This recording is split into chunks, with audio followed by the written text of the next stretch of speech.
Welcome, everybody, to our latest session of the Rise of Tiamat. As usual, we'll do a quick recap of what occurred last week, and then we will get started. It's going to be a little bit more of a brief recap just to get us into the action quickly. So when we picked up last week, you guys had done all of your arrangements back in Waterdeep, and essentially were prepared to go. You met this contact of specters who turned out to be a carriage driver, and you guys got your carriage. This ended up being a pretty decent setup where you can sit on inside, and there's also storage on top, and then there is a driver with 2 horses. You guys left from Waterdeep, made your way traveling with the intention of getting to Boriskar Bridge. You guys traveled to the road, got to this river, and once you got there, you noticed that there was a traffic backup. From the traffic backup, it was several lines deep, so you guys a couple of you went out in front, made your way through, and realized that the bridge that crosses this river was actually destroyed. After spending a little bit of time analyzing the situation, talking to some of the people here in line waiting, you realize that there was a group of lightly armored and armed men who were manning a ferry to get across the river and offering people passage for a fairly reasonable cost. It was like a silver piece per person, 4 silver pieces per horse. Some of you speculated, especially after noticing that the ferry itself looked like it was made from destroyed pieces of the bridge. And one of the individuals waiting in traffic even voiced this thought as well, that, they probably destroyed the bridge themselves and made the ferry to try to scam everybody and make a killing here. You guys also spent a little bit of time analyzing the bridge and were able to determine that part of it was destroyed in a precise way, sort of like sod, while other parts of it were not. So it was hard to determine exactly how this was. If it was all precise, then that would be pretty clear that it was done intentionally. But it's also possible that something destroyed part of it, and then others decided to remove additional parts of it to build the ferry, perhaps. So a lot of possibilities here. You guys debated back and forth about what exactly to do. Some of you wanted to just fight these guys. Some of you wanted to just find another way around, and other of you guys just said, well, why not just get across, don't draw any attention to ourselves, and make it across and continue on your way. Ultimately, that is what you decided, so you were able to get across with, again, pretty reasonable rate altogether. They got you to the other side and didn't give you any trouble, let you continue on your way. So you guys did that, with Rasmus grumbling the whole time about getting swindled. You guys continued on your way there, and eventually found yourself in the village of Daggerford. You approached that after a few days of travel, got there, decided to fill up on your water, your food, that kind of things, get out of the carriage, stretch your legs a bit, all that fun stuff, and eventually decided you were ready to continue on your way to Boriskar Bridge, and continued then south along the road, along the tradeway out of Daggerford. After traveling for about 3 hours or so, the scent of vanilla, which some of you, I believe it was Rasmus and some of the rest of you as well, had sort of noticed but didn't think too much of it. It was very faint, but realized that it was sort of lingering around the carriage here rather than other scents that you maybe pick up here and there as you're traveling, indicating that those scents are outside of the carriage. Maybe you're passing by a particularly fragrant plant or flower or bush and the scent is there and then it goes away. This seemed to just be lingering, so you guys eventually figured out that the scent was coming from the carriage, and because nobody bought anything vanilla or had any sort of intention of storing vanilla, that seemed a little bit out of place. You guys eventually called for the carriage to stop, checked out on the top of the carriage, and found this young man who was hiding up there under kind of like a carpet or a cloth of some kind. And after pulling that back, he gave you his story, which essentially is that he actually surreptitiously hitched a ride with you guys while you're in Daggerford, and decided to kind of just come with you. And eventually you guys were able to get the story out of him that his name is Ben, and that he wanted to make his way back to Candlekeep, which many of you would all know is a famous town or city that's essentially a massive library, and it's home to a lot of wizards and arcane spellcasters, and it's known as a really great research place and training place for those of the arcane practitioners. So after he told you that, you guys asked him, why are you on here, and tried to basically just tell him to get off and go away, wanted to keep your cover and not allow him to perhaps reveal any sort of secrets or anything like that. He explained that he lived in Daggerford, and that there was an issue, a disagreement between his father and himself about what he should be doing and what should be his priorities and so forth. And eventually he just decided that he was going to make his way out on his own, and you guys were a attractive hitch a ride option, and that's what he did. So again, you guys had some discussions here about trying to find the next place to ditch him, the next sort of hamlet or village, or continue on maybe to the next major settlement, or potentially any other options you can think of. You guys did continue on your way with him up there being watched pretty closely by Rasmus. It seemed as though Ben was trying to engage Rasmus in conversation, but Rasmus kept shutting him down and essentially not letting him talk. You guys then came across a scene where there was a wagon off in the distance that was overturned and looked broken and had some debris sort of spilled out from it, crates, some barrels, that kind of thing.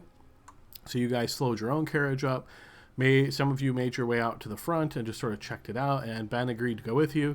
You guys decided to make him go in front, in fact, so you had this young man sort of leading the way towards the carriage, or the overturned wagon, and as he did, and you guys were getting closer, eventually along the tree line, you saw several small humanoids, which turned out to be kobolds, burst from the tree line and start rushing towards you. Seemingly this was some kind of ambush, perhaps.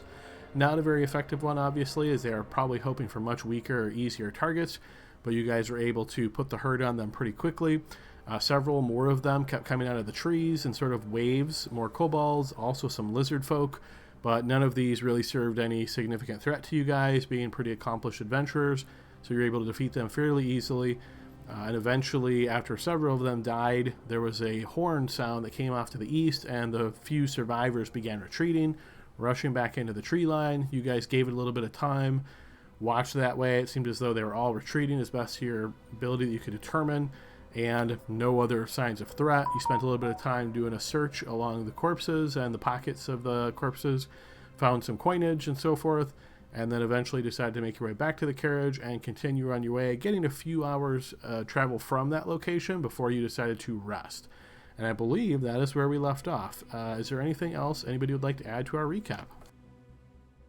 Yeah, so just a small thing that, one of the reasons the party is suspicious of this guy is because I think he told us that he's tried to, like, run away before, or, like, get away from his father before, and his father has, like, sent men after him and such. So the party was concerned that, having him with us would get us embroiled in that shit, and we didn't want to do that. Also, he's definitely a Sith Lord.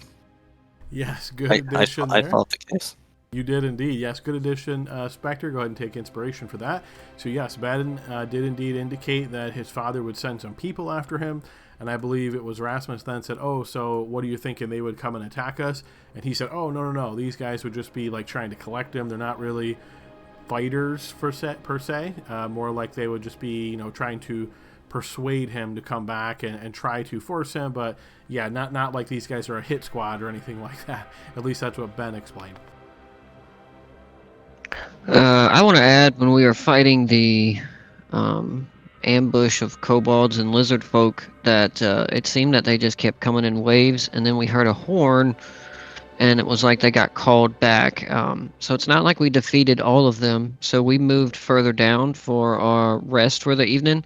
So I just want everybody to keep that fresh in mind. We don't know if they're following us, or what really that was, or if it's just that simple location, but it was definitely a lot of them. Yep. Now, most of that was mentioned in the recap, so unfortunately I can't give you inspiration for that. But yes, very good reminder for everybody to keep in mind. With the sounding of that horn, in fact, who knows the exact numbers, but you presume that, they got orders that changed, something along those lines. But yes, they did indeed sound that horn and call the remainders back. I'd like to add that Gale was very suspicious of the attack, and was telling people to get back to the wagon because he was concerned that this was just such a weak attempt to distract us from maybe someone planting something on our wagon to follow us, or another stowaway would emerge. And I did run back and I did search the wagon, and according to myself, I didn't see anything out of the ordinary.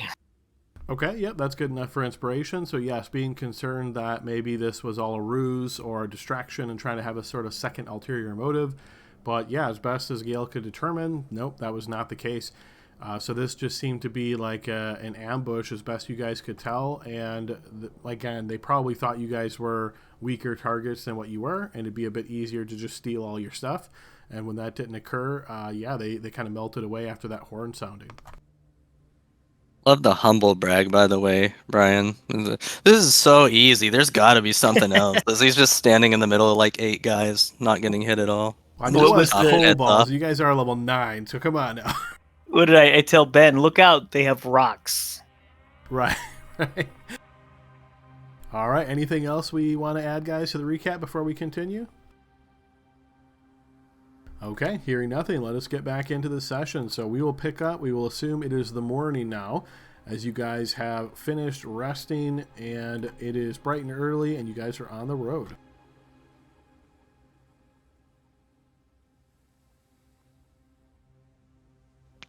So would that mean essentially we short rested throughout the evening? Can we do our short rest recharge? I believe somebody said, "Can I spend a short rest?" And I said, "Sure." So if you wish to have spent a short rest, go ahead, and then you would have your short rest back in the morning. Yes. Okay, yeah. So Rasmus is going to do that. So I'll just recharge my short rest stuff. Okay. Yeah, I take a short rest and then we wake up in the morning and I've got it back. So Okay. Is there anything in particular you guys are doing other than continue traveling? No, I still plan to sit with Ben up top and avoid speaking or letting him speak too much as well. I know he's a spellcaster, so I want to avoid him trying to do anything outside of what I can stop him from. Is the up top area of the carriage open? Yes. Do we want him up there? If people are looking for him, they might just spot him on our carriage. Maybe we should put him inside. no, I would not like to have him inside sitting next to me. I think it's better up there. I don't want him touching any of my stuff. I don't like him. I don't trust him. I want to leave him on the road with like a cinnamon roll or something. You know, a lot of our stuff is up there, right? Well, it's not like personal stuff. All right. Yeah, you have all your carry-ons down in the cabin with you, right? And the other ones is more the luggage. Mm-hmm.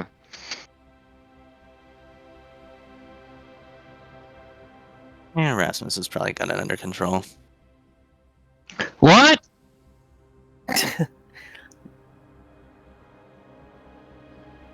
What? What? What? I can't hear up here.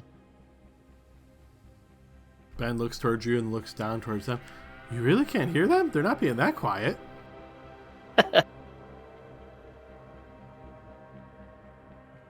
All right, we will assume then you guys have your preparations complete and you continue on your way.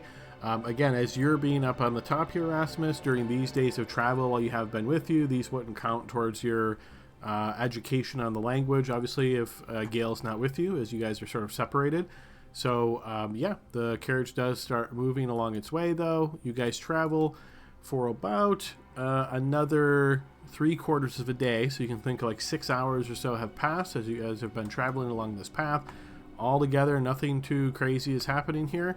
I don't know where we left off, so I'm just going to randomly pick. Let's start with Kurtu. So Kurtu, go ahead and roll me a 1d100. Hey, Adam, while he does that, can I say that, I spoke with the driver before we took off and let him know that we are looking for like the next village or town to dip into, so he's aware while we're traveling. Sure, yeah, we can assume that. That's my lucky number, 37. Okay, all right, so you guys continue on your way here, traveling south. Nothing much happens that day. You don't pass any kind of villages or hamlets this close to Daggerford. But yeah, you just continue on your way.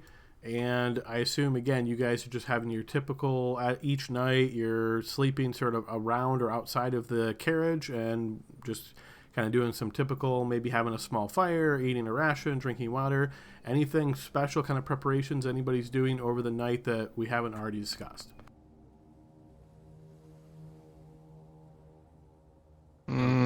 I just want to say that wherever Ben is sleeping, Rasmus is sleeping close by, and when Rasmus is on watch, he's close to Ben.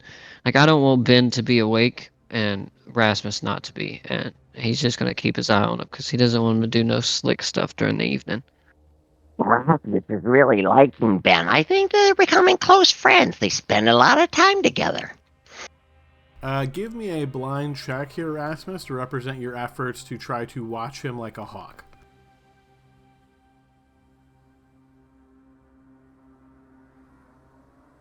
I would say what you're noticing is he's, like, for example, let's say he's sleeping and you're awake, so you're doing your part of the watch. Once you go to sleep, then you obviously don't know what he's doing at that point in time.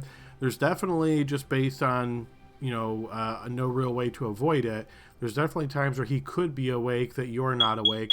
There's a few situations where you wake up and you see he's already awake, even if perhaps he might not be awake, or he shouldn't potentially be awake at that time. He doesn't seem to be doing anything untoward or mischievous or anything. He just seems like he is awake in some of those times. Okay, I'll just say that anytime that I wake up and see that he's awake, I'll just stay awake until he goes back to sleep, and then I'll go back to sleep as well, even if it's not my turn on watch.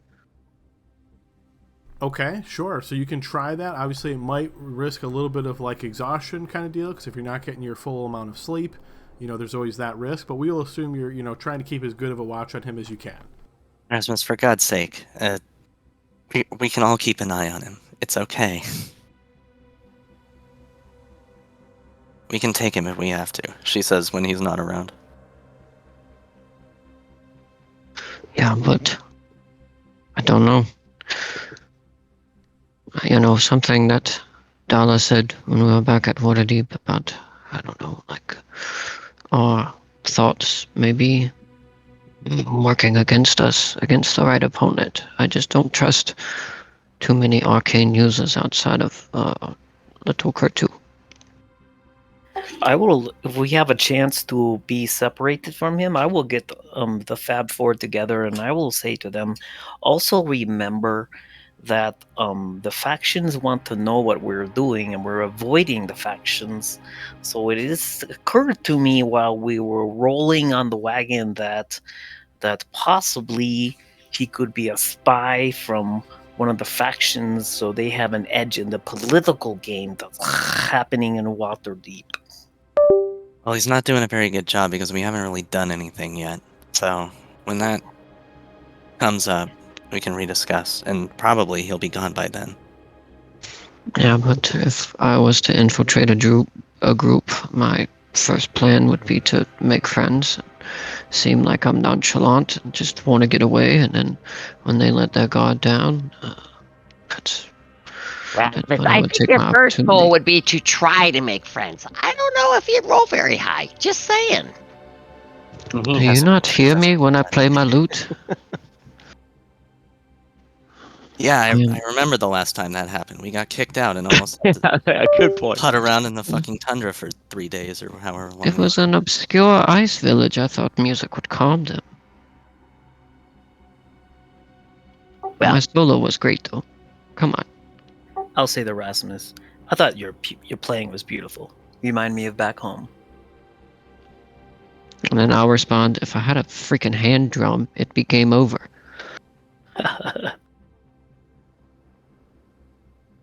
Right, so I do think that it's best for us to keep an evil eye on him. Or no, a separate eye on him to make sure we watch him carefully. Good. Where is he right now? Right, I was just going to ask. So you pulled everybody away. So I'm assuming you're getting a distance away from him to have this private conversation. This is during like one of your rests at night, right? I would say as we are gathering in the morning. Okay, so it's during the morning when you guys haven't quite left. You're just sort of packing up. Yeah, that would be an opportune time for me to express my concerns. Where is him? Where did he go? Rasmus. I don't know. You guys all came over here talking to me. Where He's is probably he? over by the cart. Oh. I'm going to go there and try to see what he's doing. All right. As you start making your way back around, you hear Ben's voice say, that sounds like them coming now, and they're quite suspicious, folks, so you might as well announce yourself loudly so they know you're here. They kind of be really paranoid about almost everything. And you hear another voice says, oh, I'm sorry to hear that. Yes, I am indeed here. And you see a face suddenly pokes around the side of the carriage, and you notice a individual here sort of looks out towards you, seemingly dressed in pretty decent looking attire that gives you the impression of like a traveler. As he sort of pokes his head around, you can see he's dressed in like a green cloth, wearing some leather armor, has a bow strung across his back. Looks to be, if based on you guys' past experience, you would probably assume this is some kind of a hunter or a ranger of some kind. So now you're making friends. Hello, how are you? What are you doing by our stuffs? You notice the gentleman steps out more prominently where he can see you, and he waves his hand in a friendly gesture, and he says, oh, yes, it is good to make your acquaintance. I am Lorikin. I just happened to notice your caravan, your wagon here traveling south, and I noticed your young apprentice, whatever he is, here waiting for you all to return, and I thought I would share some helpful tips as far as the trip south. Great. So did you were able to share your information to our traveling buddy, or do you have more that you would like to share to me? I've already provided all of the advice to him. If you're in a hurry, I won't keep you any longer. Yes, thank you. We are not in a hurry, but we are on our way. You have a nice day and good luck hunting squirrels. Wait. What? Do you want to take this man with you? We don't want him. You see he looks towards you, and he looks back towards Ben, and Ben says, I told you, they're kind of paranoid about just about everything. And you see he looks back at you all, and he says, so he is not your charge or in your employ or anything along those lines? He stowed away on our caravan, and we felt bad about leaving a young child in the woods.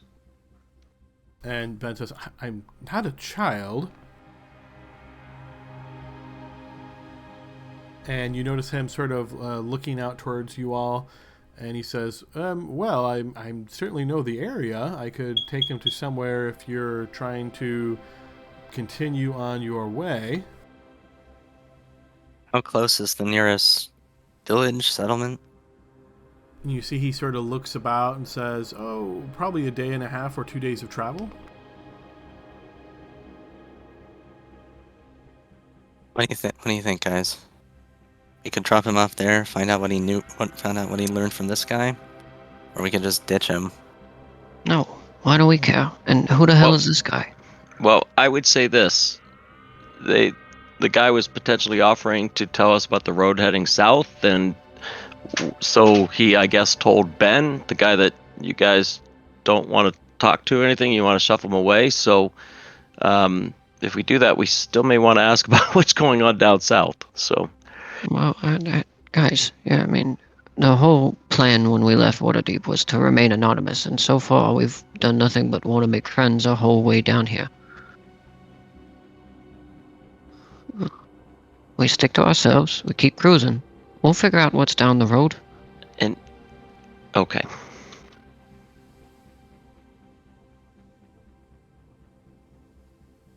Costs us nothing to ask. It's 24 hours a day we can. Yeah. travel. Hi, what's on the other side of the hill? Nothing but those 15 giants. Yeah, or he says nothing and there's an ambush waiting for us because he orchestrated it and led us, right into it because he lied to us. You know what I mean? Like, it goes either way. How many times did Adam hurt you when I wasn't playing? I know. Look, guys, I'm a dozen characters deep with Adam, alright? I could vouch for that. I'm just saying. Look, if we wanted to not be anonymous, we should have just met the council and let everybody know who we were, and then trumped our way down here. You know what I mean? But we're trying to be anonymous, so And we talking to strangers in the Yeah, but woods doesn't sound like a good you way. can't run a whole campaign with not even talking to anybody, Dylan. I mean, I don't see how that's going to happen. I've and we never been in a haven't yeah. campaign where you don't talk to people. We haven't really disclosed anything about what we're doing, or unless you think he's like reading our minds every night while someone is on watch and somehow not spotting him ever doing that, I don't see why we're so concerned. Okay, well, first, I just want to say, I mean, this is just one section of the campaign where we probably shouldn't overindulge with a bunch of information. You know what I mean? And that's why I'm saying, because we're trying to remain anonymous. And if you remember, Adam said throughout the travel, we will have encounters, and how we handle the encounters will go into some kind of system that he has orchestrated. Now, from what I've Right. experienced so far, we've had, a stowaway that we chose to keep, which, that to me is a little absurd. And then now a random guy walked up to us in the woods and goes, "Hey, you guys want free information?" You know what I mean? And it's like, yeah, sure, why not? Let's talk to the sketchy guy in the woods. Like, Right, but you let's know, go on the other side of it. Also, when the campaign started, Adam asked if, I mean, I'm not saying these guys are NPCs, or I'm not saying these guys are sidekicks or anything, but he also said, "Hey, would you guys be interested in me adding sidekicks to the campaign?" So you could go either way on that, Dylan. My point is that we can't go through the whole campaign assuming that every NPC is, that. I mean, we've got to pick and choose based on feelings, where we think that I'm not saying these guys are one or the other. I'm just saying we can't always assume everyone is the Sith. Well, I agree with you, Bill. But anyone who sneaks onto your wagon and tries to hide away is not someone who I would think is dealing fairly, and therefore it's not somebody that I want to entertain. And this guy walking up on the side of the road, sure, he could be walking by, but It is a main road, and there's so- there's no reason we shouldn't have a little bit of conversation with. If he wants to tell us what's over the hill, I have no problem with that. And whatever, but thank you and go on your way. I appreciate it. Right, but I'm just saying there's no, like, and I'll just end at this. It's like what Jordan said earlier. There's no harm in asking, well, what is down south, and then us making those decisions, right? I'm just pointing that out as Bill. Yeah, well, right. he As gave... Kurtu's liking this guy because the guy was saying nice things about Kurtu. So I mean, that's me role playing Kurtu, right? So, but yeah, if he wants to give us information on heading south, we'll listen to it and say thank you very much and good luck on your travels and hunting squirrels.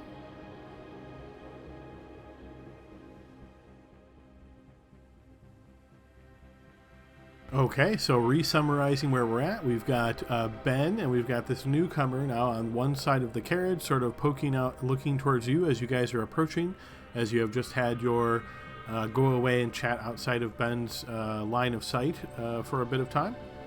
So as you guys have returned and engaged this guy in a bit of conversation, somebody, I think it was Rasmus, suggested, does this newcomer want to take Ben with him? And that's where the conversation is. So it seems as though Ben and this guy have had a little bit of a chat at this point, and after this bit of conversation, the gentleman looks towards Ben and he says, "Well, it looks as though your friends," and he says this word with a little bit of like question mark, would like to part ways with you. And you see Ben looks over towards you guys and says, "So I'm only going to ask one more time. Are you absolutely sure that I can't help you in any way, and you guys can't just let me go south with you?" Okay, look. We asked you how you were going to help before, and you gave us vague answers. So this is what I'm going to say.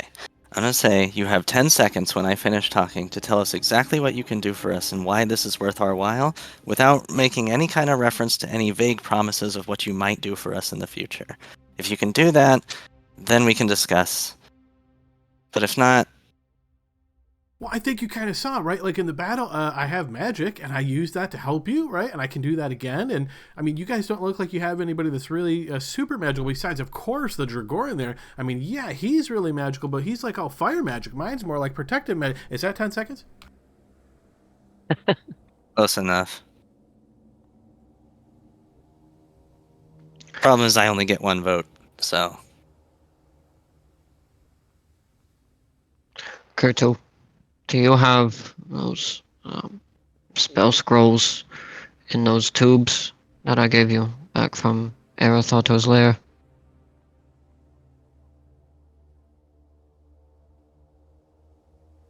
No.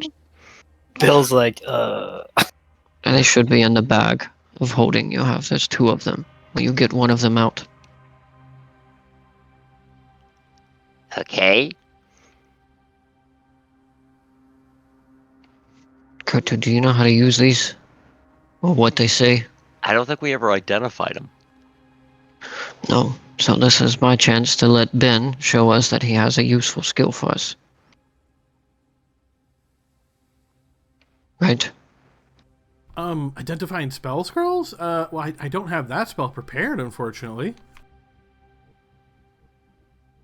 Yes, Would but you said you're trained in Arcana and you're smart with it. Maybe you could Yes. read it and at least tell us what it is, right?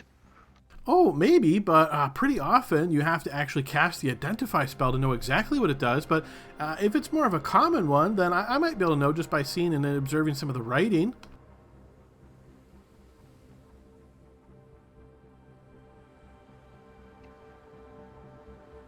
Do you want to give him a shot?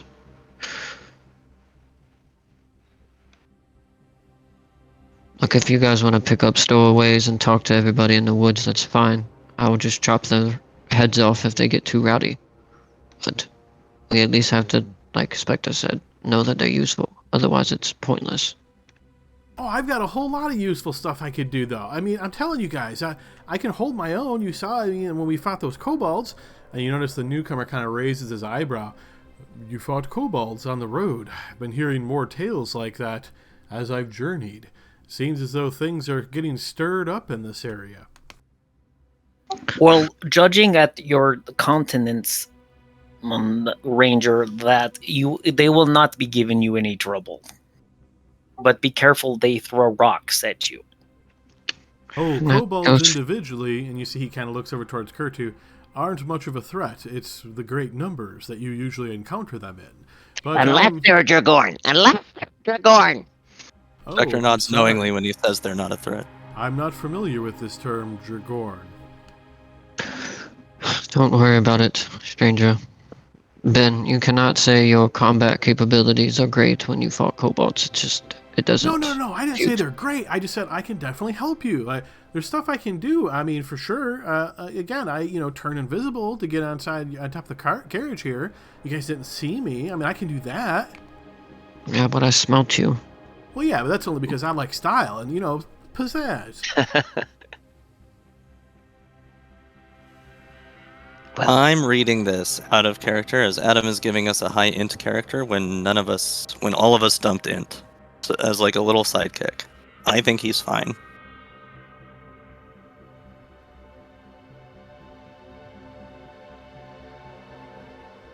I do not think he's fine, but I will agree to drop him off at the next hamburger that we go to.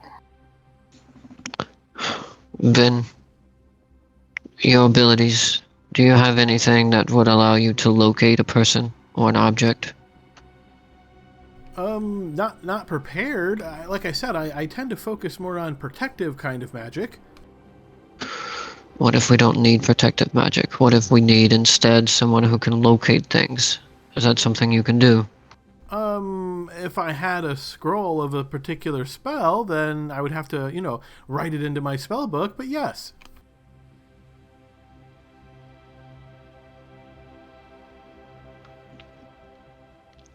Okay. And of the spells you don't have prepared right now, I don't really know how this wizard stuff works. I kind of knew one once, but Oh, protective magic is good because it protects you. Right. See, the Jaguar knows. I mean, think of it this way. You get hit, but instead of getting hit really hard, you only get hit kind of hard. Like, that's what I can do.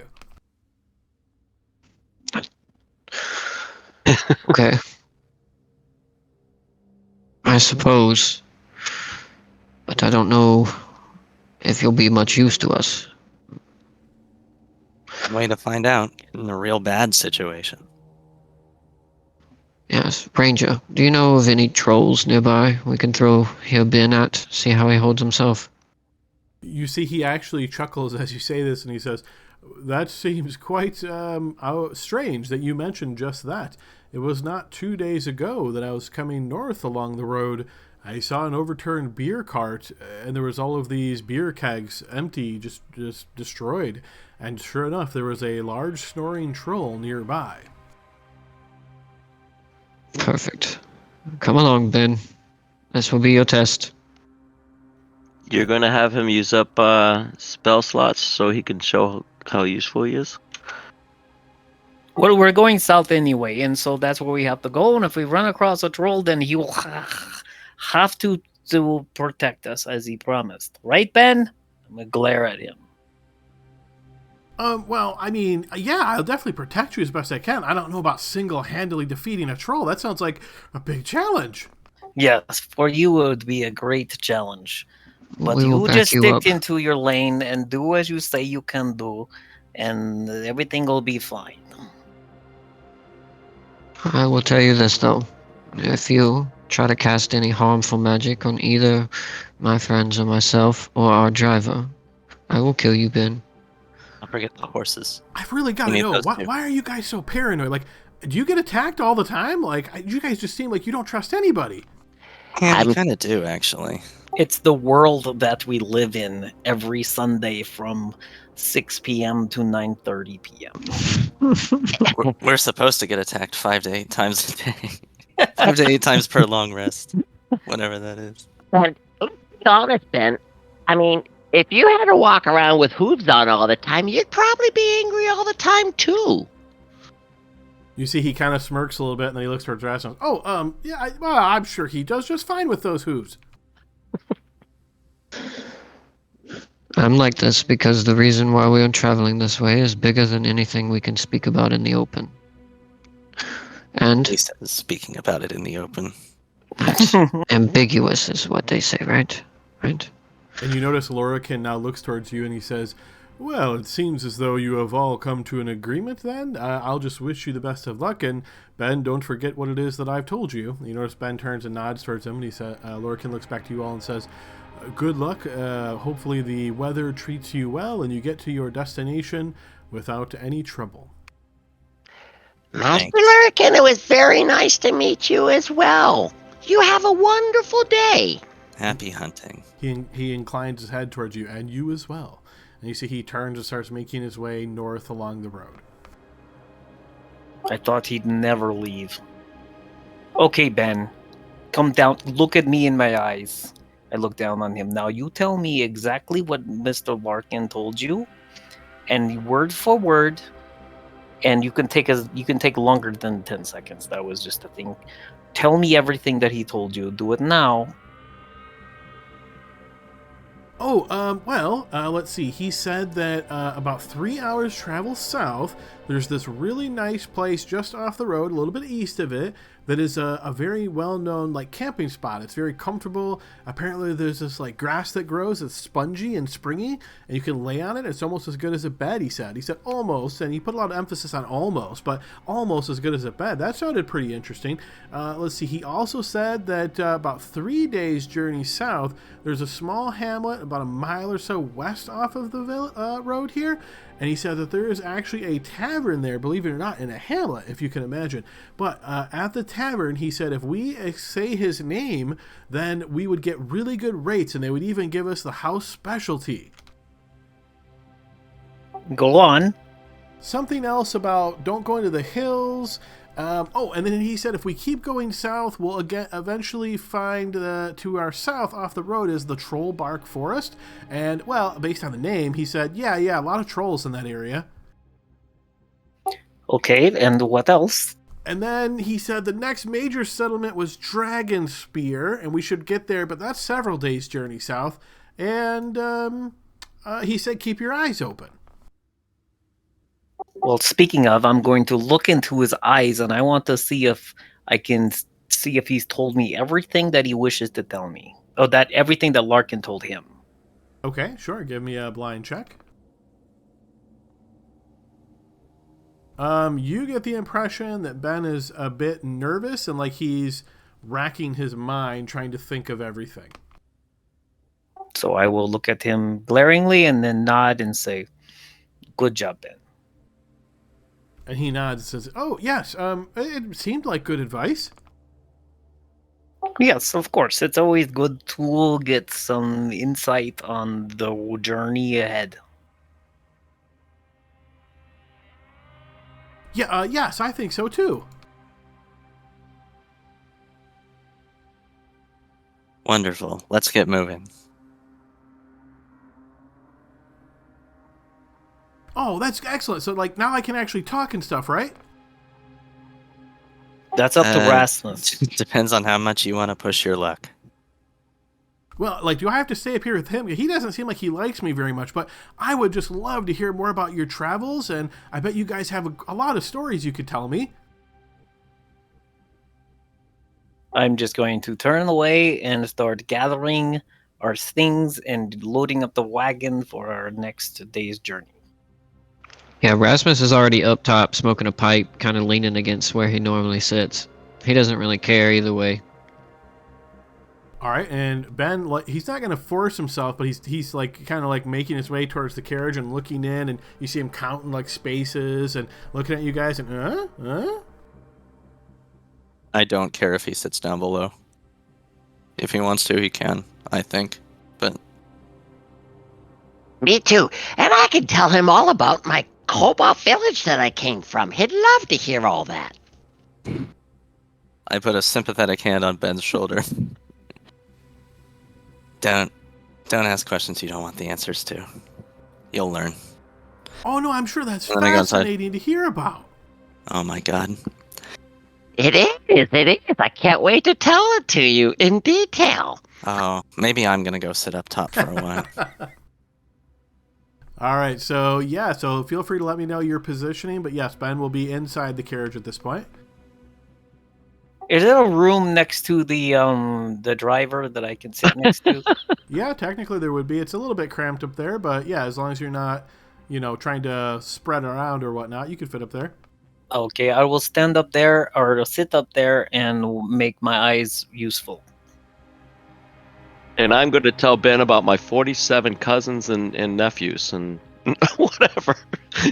All right, fair enough. All right, so I'm going to assume then that Rasmus is on top. Spectre, are you on top or in the middle? I'll be inside, Okay, but so you trying very hard not to pay attention to fucking Kurtu. Okay, fair enough. So I've got Rasmus up top, 3 of you in the middle, Spectre, Kurtu, and Ben, and then I've got Gale up front with the driver.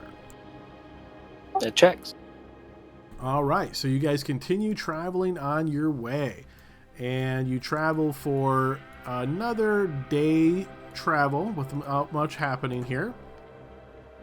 As you repeat your sort of standard process of resting, relaxing, prepping, all that kind of stuff.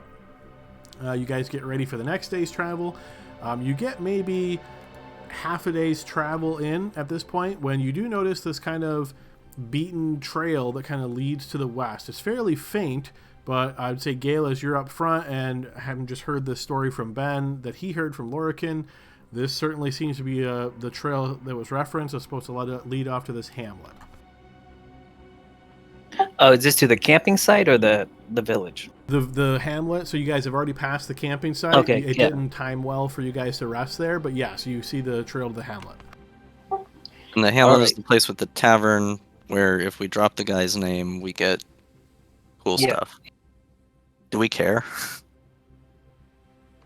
Actually, now that makes me nervous. Now I'll be on the other side. No, let's go. Let's go check it out. We want to talk to the NPCs.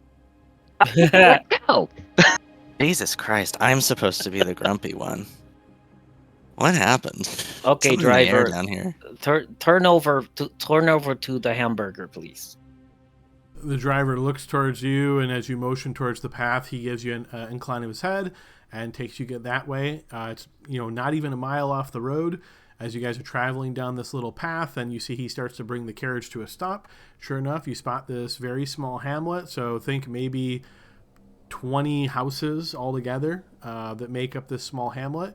No village wall, nothing like that. You do see some people out and about. The weather is decent at this point. Think of it as being like about 60 degrees or so. And you notice most people are out doing work. Some people are, cleaning clothes. Some kids you see are just kind of playing and throwing little rocks and stuff on the ground as they try to beat one another. But sure enough, as you get by this hamlet, you do see a slightly larger building that is kind of right closest to you as you first enter, that you presume to be the inn. Great, to park over there. Hey, Ben, this is your stop. And you see he pokes his head out and he says, wait, Hamlet? What are we stopping here for again? Oh, you want to talk to you're trying to get that house specialty. And I jump off the wagon. And yours Ben opens the door and he steps out as well and he says, oh, this is a quaint little place. Yeah. Well, it's time to wet our whistle, as Leroy would say. Rasmus, and then I'll say in Elvish, are you going to come down? Or are you going to stay up there like a winter Eladrin? What time of day is it, Adam? Is it still like light outside? It is, yeah. So this was about 3 hours of travel. So you can think of it as being like 10 a.m., something like that. Yeah, no, Rasmus will stay on top of the cart. He just kind of nods and smiles at you, and then the little lute that he's playing begins to like have little snowflakes falling around him as he switches the tune to something more melodramatic. Okay, well, he's not interested. Hey, Kurtu and Spectre, you want to wet your whistle? Yeah, why not? Maybe we'll learn something. And I do have a whistle, too. I think we all do. Yeah. Great, well, don't forget it. Rasmus, we will only be just a short wag of the lamb's tail. Spectre, you notice the driver comes up to you very circumspect, trying to be quiet about it, but essentially just says, if Rasmus is staying here, can he also pop in just to grab and resupply and then head right back out? Do what you want. He nods and moves ahead in front of you guys, trying to do just that.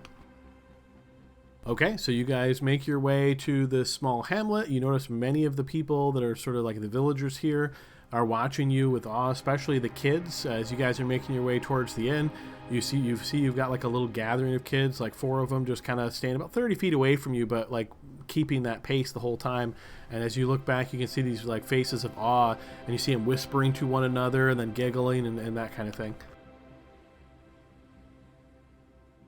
As you make your way into the inn, it's a very small establishment. You can see there's like maybe 10 people total in here at this point. Behind the counter, you notice a really thin barkeep. And he's got this like pencil thin mustache, dark hair, dark eyes. As the door opens, you see he raises his head almost like in a sleepy manner, and then notices you, and he kind of brightens up. Oh, welcome, come on in. Yes, please, take a seat wherever you like. Adam, I'd like to take a look around the room to see if there's, how many people there, if they look warrior type-ish, fighter, Or a dwarf. Yeah. Sure, yeah, blind check her too.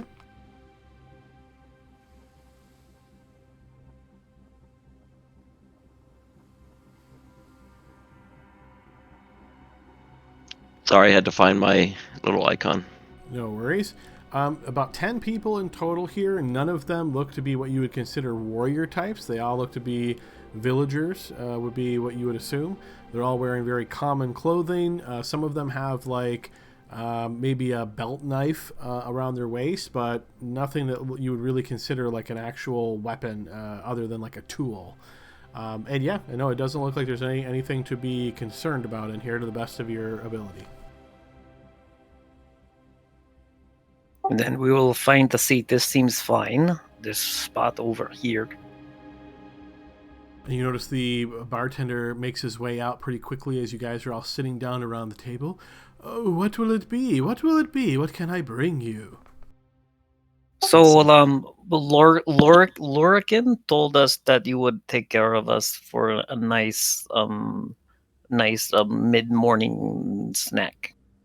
You notice he raises an eyebrow as you say this. Is that so? Oh, okay. Yes. Let me see what I can do for you. Just a moment. Great. And you see he steps away, takes like 10 steps, looks back, scratches the back of his head, goes back to the counter, and you see he starts like moving some things around and walks into what you assume to be as like a back room. Did we get an impression of like his mannerisms there? Does this seem sketchy? He seems very startled by what you have said. Why was he so surprised at the mentioning of his name? Why do you think that is, Spectre? I look around. I'm assuming Gale isn't trying to be quiet. Not usually his style. Did any of the other people in the establishment seem to react in any way when he said that? Give me a blind check for that, Spectre.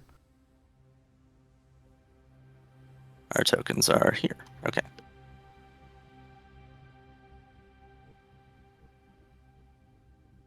Not that you could tell. I mean, yes, Gale wasn't particularly quiet. You're sure other people around have heard, but most of them are engaged in their own small conversation. So if anybody took notice, you didn't notice. Is our driver still in here? Yes, you see him up at the counter. He seems to be dealing with a younger woman who has a striking resemblance to the barkeep. I don't know, Gale, but that wasn't the reaction I was expecting. So, eyes open. I wonder what he's doing in that back room. Maybe don't eat or drink whatever's brought out immediately.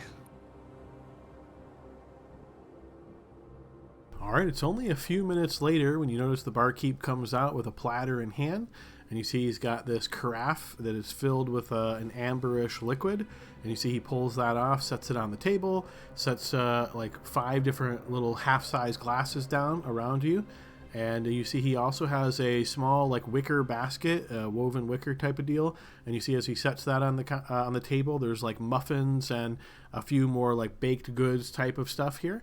And you see he slides that and he says, apologies about the food, but it was baked yesterday, should be good. Not quite hot out of the oven, but yes, it should be more than fair. For this, how would we say 3 silver pieces? Would that work for you?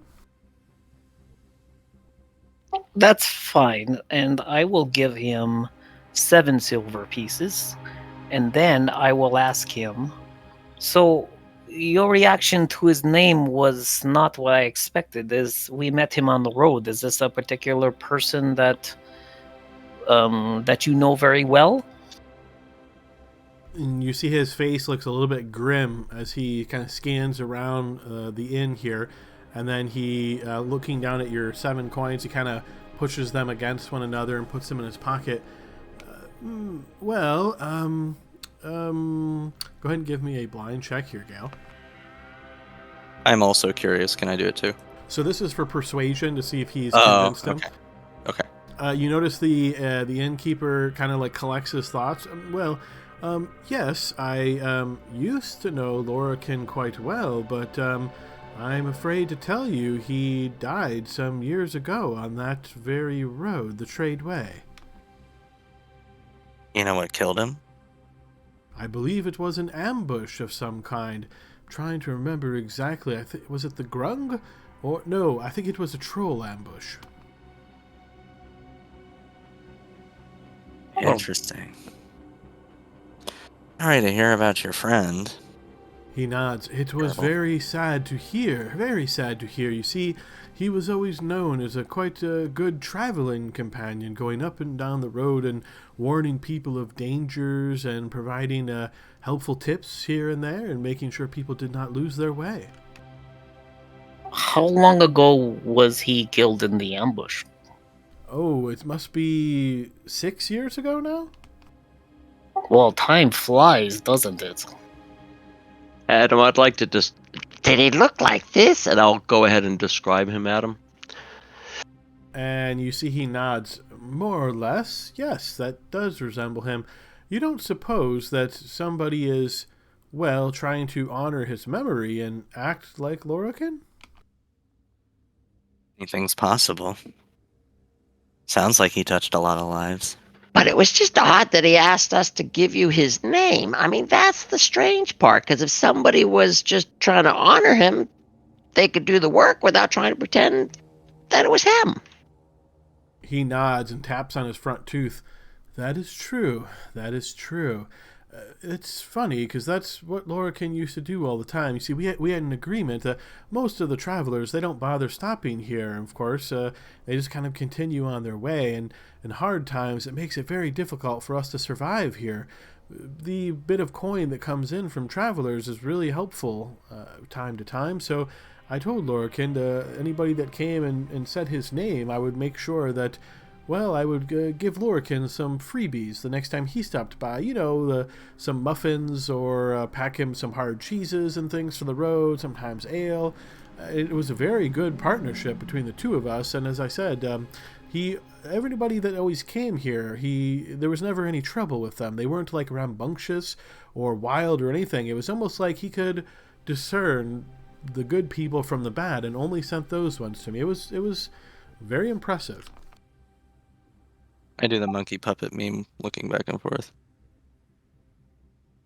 Well, Okay. it sounds like he was a good friend. And well, so what do we have here? What is this amber stuff? Is this have alcohol in it? Oh, no, I could do that if you prefer, but I assume based on the time. Well, you tell me. This is just a sweet fruit juice. If you would like something a bit stronger, I can certainly arrange for that. Yes, may I please have a Sam Adams? Thank you. Ah, the local special. Certainly, I can do that. The rest of you, similar, or would you like the fruit juice or something else? Now, I would like eggs, not cracked, full eggs, just within the shell. Thank you. How many you've got, I'll take. If it's like 5. 5 raw eggs. Okay, yes, I can. But don't certainly do crack that. them. Don't crack them. I like to crack them myself. Okay, yes, and you don't mean hard-boiled eggs, right? You just mean... No, that cooking them, sometimes people overcook them. I like them raw. I see. He looks down towards you. I see. Okay, yes, I can arrange that. Oh, and one more thing before you leave, sir. This is an inn, is it not? It is, yes. We have accommodations to put up about 5 or 6 people, especially if the smaller among you are okay with the half-size beds. And how has business been lately? Not very good, if I'm being honest. Not many people on the road, and the few people that we have seen and stopped by, it's a lot of strange rumors of war to come. I try not to pay too much attention to that, but yes, over the last year and a half, that kind of talk is just, well, it's almost growing, I suppose you could say. Adam, I'll slip him 5 more silver pieces and I'll say, I am very interested in rumors. They entertain my brain as I'm rolling down the road. And he nods and says, well, I can tell you what I've heard. Of course, I do not know if any of this is true. If any of it is true. But there is talk about a growing threat of dragons, in fact. And it is said that there are people lining up on either side of some imaginary line to begin this all-encompassing war. I'm sure you being travelers, you must have heard more about it than I have here. Well, no, not so much. We've been on the road a lot and missing the fine comforts of ale. So just rumors of some dragons going to come down and destroy the world? That sounds ridiculous. But it's okay. I like being entertained. I thought so too. But the more and more people talk about it, I just assumed that outside of our little corner of the world here, it was all the talk of the land. I'm very glad to hear you, in fact, say that you haven't heard much about this, for I had the strangest impression that it was just all anybody was talking about. Weird. Well, that would make sense. You're in a small town, and you think you would be the last person to hear such things. Yes, that is exactly what I thought. And so then, is that all the rumors? I mean, there's got to be more. There's something more juicy. Oh, there's, of course, all kinds of rumors, but most of them just deal with the local area here, this woman and this man getting together and what this person wore. And I'm sure you're not interested in anything like along those lines. You're looking about more things of treasure and battles and threats and that kind of thing. Well, yes, of course, but the occasional affair is very entertaining for me. What's that mean? Well, if you are really interested in indulging in that sort of thing, I can tell you that all the talk in the land right now is of this woman. Her name is Bertha. Bertha, in fact. And Bertha is, she's what we call a heavier lass. Bigger size. And, not exactly the most attractive, but somehow it seems as though she's convinced at least 3 young men to pursue her, and all of us older folk can't really figure it out. It's quite strange. Mostly it's the young men chasing after the beautiful young ladies, but this Bertha, there's been some talk, and some say that she is such a great cook that it doesn't matter what else she brings to the table, so to speak. So you can imagine how everybody here in the hamlet is just, that's what they're discussing, and it's on their minds. That's hilarious. That is one of that's maybe 1 or 2 ways into a man's heart is through the cooking. And he nods and says, I can only imagine if any of that is true, she must be the best cook in all of Faerun. All of Faerun. Oh, absolutely. You're a funny man. I like you. Well, let me get to the rest of your requests here. I don't want you to sit here and still be thirsty. Let me go ahead and get that drink for you. And you see he steps away, and after 5 or 10 minutes or so, he will return with, and I believe it was some. What exactly did you request, Gale, as far as alcohol? Just an ale. Okay, he brings you back an ale, and he doesn't bother charging you for it since you've already given us some extra silver coins. And he brings 5 raw eggs for Kurtu, which he sets very carefully. He's got them sort of in his apron here, and he plucks one at a time and sets them just in front of Kurtu there, and gives you a friendly nod. Well, I better check and make sure the rest of the customers are okay. They're okay, and, if you need anything else, just feel free to holler. Great. You've noticed by this time the driver has exited, so apparently having resupplied, and before too long, Rasmus, as you're still up on top of the carriage, you would notice the driver is down below, kind of just stretching his arms out and cracking his neck, and starts looking through his supplies and that kind of thing. Well, Ben, you will have competition. You have a girlfriend here who cooks very well. I think this is a place where you will thrive. And you see he looks towards you.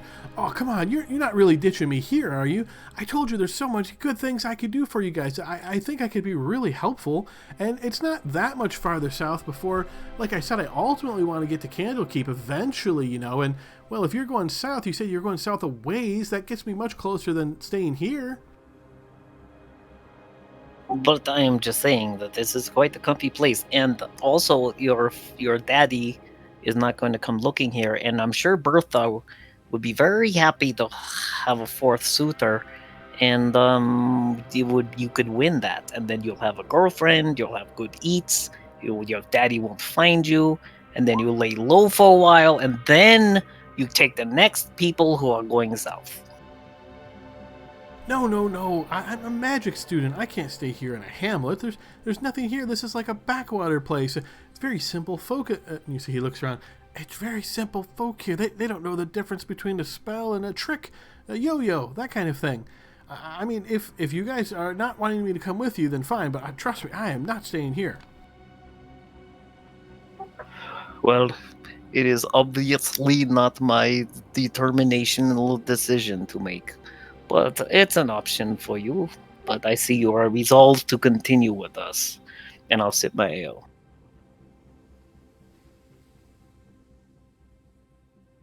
And you see he looks over towards Kurtu and then over towards Spectre. I mean, like I said, guys, I definitely don't want to, force myself on you guys. But you are heading south, and so far, I'm not giving you any trouble, right? And like I said, I could be helpful. You don't know what you're going to run into. I mean, isn't it good to have as many hands as you can to help?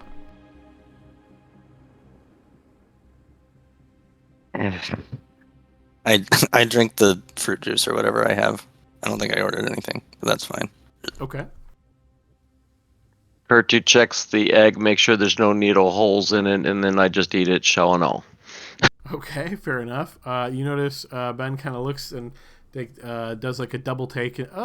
Wow, that's quite impressive. So ignoring that disgusting display, Aldrin, so what do you make of what the barkeep told us? Pretty crazy, right? Think you've seen a ghost? And you're floating that just to the table or to someone in particular? To Ben. And you see he kind of looks towards you and looks both sides and he says, I didn't want to say anything, but that was my first thought too. Have you never heard this rumor before, Ben? No. I didn't come this way when I was at Candlekeep last. Well, as I told you, my father, he's pretty well off, and when I first arranged for this, I was able to go by ship. No, I mean, have you heard the rumor about dragons falling out of the sky and devouring mankind and Dragorn kind? Well, I've not exactly that, but I've heard some things. Yeah, but it's I've always found it smarter not to, blabber about things you don't know much about. Sometimes that attracts unwanted attention. Well, you're with friends here, and we are having a wet whistle, so why don't you speak softly and tell us the rumors you have heard? Well, and you see he looks around again and gets a little bit closer. I heard that there's, have you guys heard before? You must have, being adventurers, about, the cult of the dragon. Yeah, those guys. You've heard of them, right? Once or twice. Well, who hasn't heard of them? So this is boring me. Come on, more juicy. Well, yeah, I heard that they're, trying to, gather power and stuff. In fact, I heard that, they said that there's this way that they can, bring a bunch of them together, and they have these, coded messages, and they write these symbols on things, and if you know what to look for, well, it's sort of like welcoming signs, but only members of the cult know about it, and they use these, tricky symbols and things. That's what I heard. How do you know about them? What are you trying to tell us, Ben? Well, people talk, and, in Daggerford there, my father's pretty influential, and he's got to try to stay, 2 steps ahead of everything, so, he's got people that come in and give him information, and sometimes I was able to be in the room, and sometimes not, but they definitely had some interesting information that was brought from around the area. That was pretty good. What else? I like that. That was good about the symbols. So do you see any around here? Some strange symbols. I'm going to look around my back. Go ahead, Ben. See if you see one. Yeah, I don't even know what they look like. You don't know what they look like? You have this juicy rumor. Oh, man, you're killing me. No, sorry. I look around the half-empty tavern in the tiny town of 20 houses that were here. Yeah, this looks like a very strategic place. We should probably turn this place upside down. No one said that, but you could hide in plain sight with secret symbols written on the bar stools. Exactly. You can never be too careful. That's What's true. on the bottom? What's on the bottom of yours, Kurtu? Gum. It's always gum. You better hope it's gum. Okay, so now since we're getting more friendly and stuff, and you're asking me stuff, can I ask you guys something? No. Is it about my cousins? No, I'm just, how do I say this politely? What happened, and why does the other one, why does he have such a big stick up his ass? Erasmus? The satyr? Yeah, that one. That's your question for him. Well, I mean, he just, he looks at me and he has this, I'm gonna kill you at any moment look. And there's got to be a story there, right? Like, did No. he have like a boyfriend or something, and it didn't get along with him and broke his heart? I mean, do I resemble somebody too? I don't get it. And I'll laugh heartedly as I sip my ale, and I'll say, "Oh, he's just a grumpy person. You should." Sometimes I get grumpy, but you're lucky today. I'm in the more of the happy mood, I guess. But it's just people. We're just all different. We Well- have our strengths. Gail, I think it's only fair to tell him the story about Rasmus. I mean, so Rasmus grew up on a farm, right? I mean, it's kind of a sad story. He told us about it. And the place had goats, and he's not a full goat. And so what I'm telling you is that there was times he was abused as a Feywild thing. And so now he takes it out on people because he left the farm. I mean, I don't know the whole story because he keeps some of it back, but I have a feeling it has to do with farm animals. You notice Ben What raises an exactly eyebrow. are you implying? I'm not implying anything. I'm retelling the story. I thought I read before that satyrs come from the Feywild. You just said that. Yeah, there's farms in the Feywild. Probably. They're not No. He came from the Feywild, landed in the farm. You'd have to ask him about it. I don't recommend you ask him though. No, He's I'm not kinda doing that. I'm sensitive. definitely not Yeah, doing he's that. kind of sensitive. Yeah, I would just let him be. And he's got our best interest in mind, and I appreciate that. And he's a good friend. And sometimes he gets this way, but who am I to judge? And I'll finish the rest of my ale at this point and set it on the table. Right. Whistle is wet. Maybe hit the head and we go for it. What? Well, Leroy said you hit the head to go tinkle. I wouldn't know Leroy about was a that, but bad I'm going- influence on you, Gail. Apparently. All right. Well, I'm going to go to the bathroom, and I actually haven't thought too much about the logistics of it, but it seems kind of convenient. so Adam, when I go to the restroom, I'm going to look around for strange symbols written everywhere. Why not? Occupy my brain. Think of this as like an outside outhouse, and yes, as you go to the outside outhouse, you look for any kind of strange symbols. Go ahead and give me a blind check. Oh no, what's he gonna find that definitely isn't a symbol, but is something very unpleasant? I'm going to find something. We'll see what I roll. You do not find any strange symbols, but you do find an unpleasant odor. Well, I will shake it off and meet my friends as quickly as possible, and then just get on the road. Okay. Anything else anybody's wanting to do here in the hamlet before you guys continue on? Do we still have like the muffins and stuff, or did we eat all those? Spectre wouldn't eat too much. Yep, you can assume you don't have to spend any rations for today, as this has been a pretty significant meal. But yeah, we can assume you guys think of it as like 1 day free of rations. I will forego that and find like a poor orphan kid and just like hand whatever muffins the others didn't eat to them. Like I didn't eat anything I wasn't too trusting in. I have my eggs. Okay, fair enough. Yeah, so the kids would be very happy of this. Most of the kids in here look poor, but you don't see any exactly like out of Oliver Twist, like, please, can I have some more? Stretching out a hand. But they certainly seem to be happy as you give them muffins. And yeah, they're very excited, and they kind of cheer and stuff and run out, and you hear them like all excitedly talking with one another. Spectre runs away quickly. Or Right. doesn't run, but like a quick pace, trying not to be noticed. Okay, fair enough. Yeah, so you guys make your accommodations here and then make your way back to the carriage and continue on your way. Again, any special preparations? I'm assuming the order that you guys just said before with Rasmus on top, the three in the middle, and Gale sitting next to the driver. That's sort of your typical traveling pace as you continue moving along the way? That's good for me. All right, so we left off on Kurtu, so I'll go with Spectre. Give me a D100, please.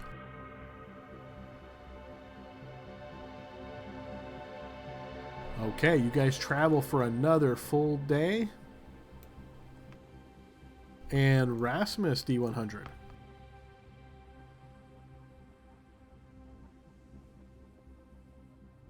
All right, you travel for about 4 hours in this day. And making your way south along this road, Gale, as you're up top, you notice off in the distance, about maybe 100 feet or so in front of you as you guys kind of turn a little bit of a bend. There's some rocks, that kind of stuff. There's a little bit of trees along the path, or off the path, so you don't have perfect visibility. You kind of turn a part of the bend and notice maybe a little bit farther than that, say 150 feet south, you notice a strange looking creature. It is on 4 legs, and it looks like almost beetle-like in nature. And as you spot this and kind of blink your eyes and look, be like, what am I seeing here? You notice mounted on its back is a gnome, and it seems to be skittering along the path towards you. All right, driver, hold up. Let's see what this person wants. Is he like running fast or just sort of normal pace? I mean, it's moving at a decent pace, but it doesn't look like it's full on out trying to move as fast as it can or anything. Oh, like charging us. Hey, Aggressive. Adam, can Rasmus try to find some way to hide himself up top, so he's not seen along with the driver and Gale? Sure, yeah, give me a blind check. We will count that as your stealth as you try to hide yourself among the supplies.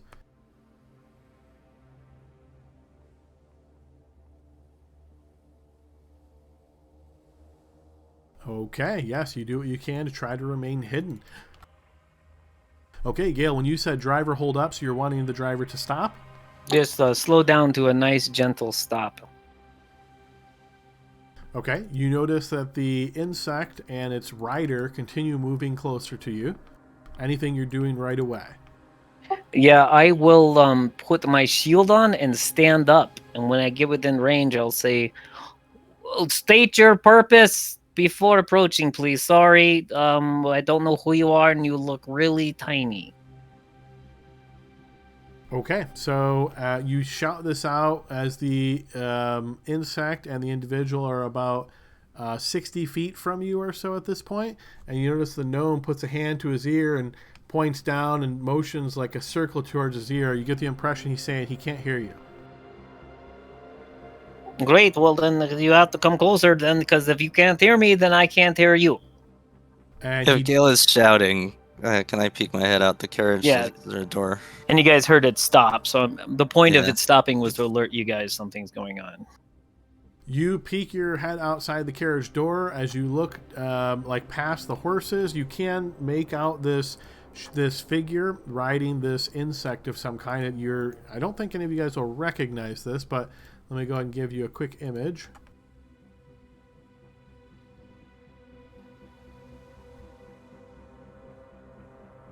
So this thing that you're spotting here, as it's again being ridden by a gnome, it's about the size maybe of a big dog. It looks like it's medium sized.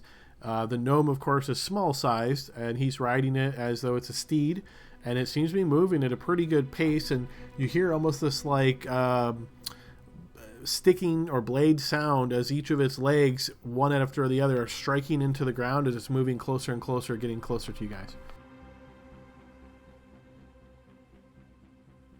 Okay, great. Can you hear me now? Why are you approaching? What do you need? We're trying to head south, and you seem to be in the middle of the road. Okay, as you call this out, now this individual is more at like the 20 feet in front of you, Mark, and you notice the insect comes to a halt as he's like tapping it on the shoulder blades or shoulder plates area, and you see he looks up towards you and he says, I'm just using the road. We all can use the road. Great. All right. Then you have a nice day, and I'll go ahead. Just keep going. That's what you say to the driver? Yes.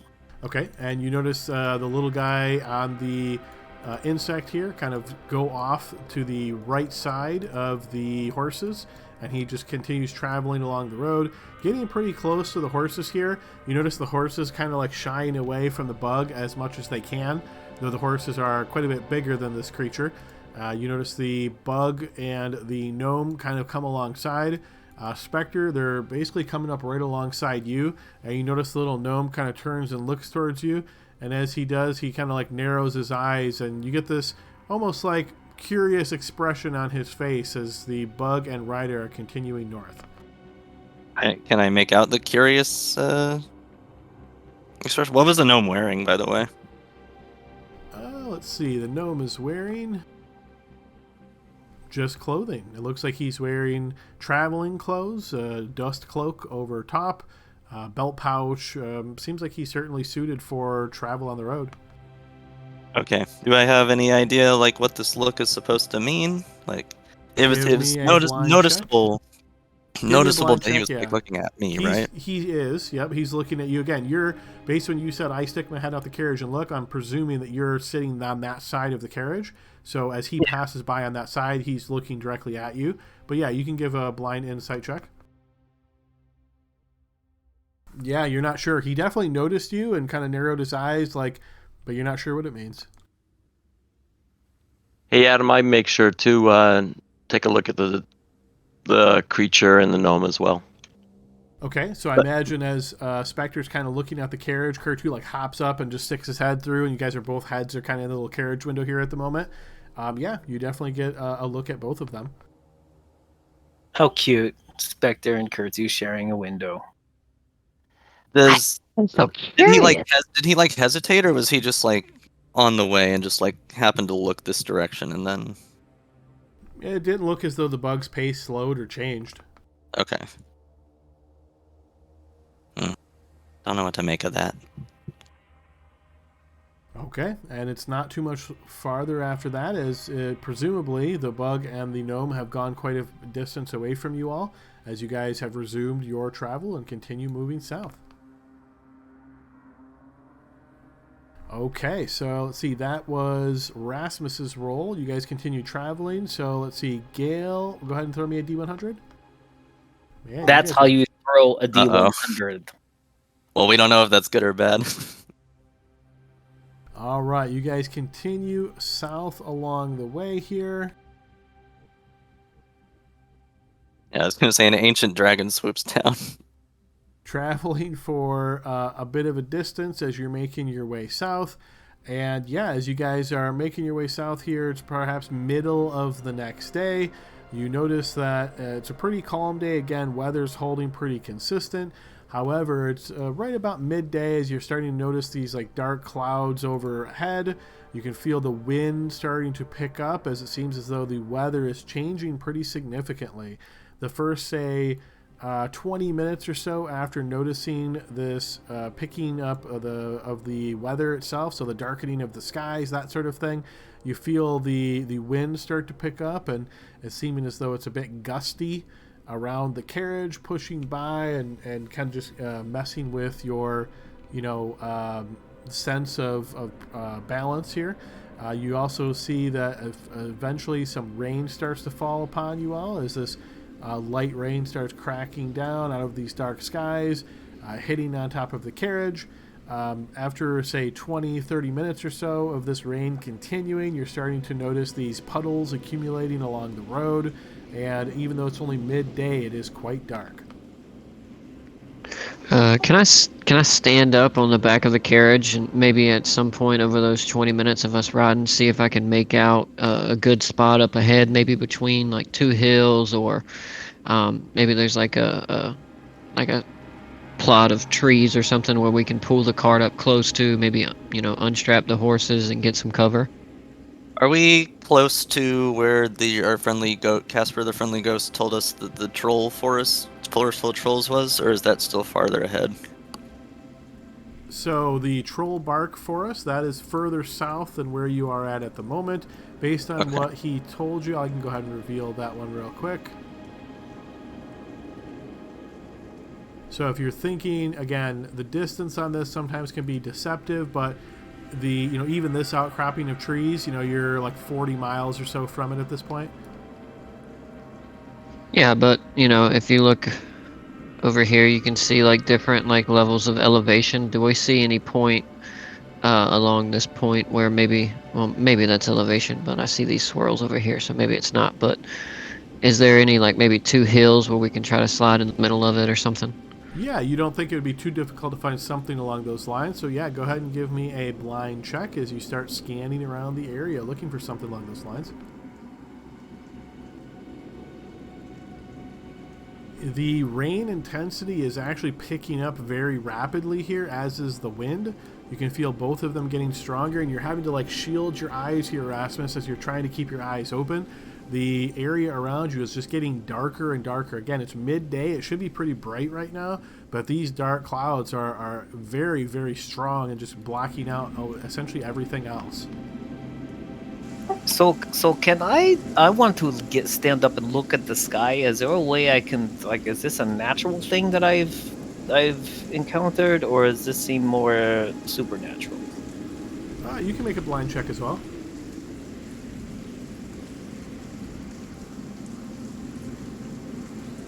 I mean, you've certainly seen storms, lightning storms, that sort of thing in the past. Some of them come on really quickly. As you're kind of looking, you don't see anything that would tell you that, yes, this, of course, is something supernatural. Well, driver, I think we should try to find shelter. This doesn't seem to be waning.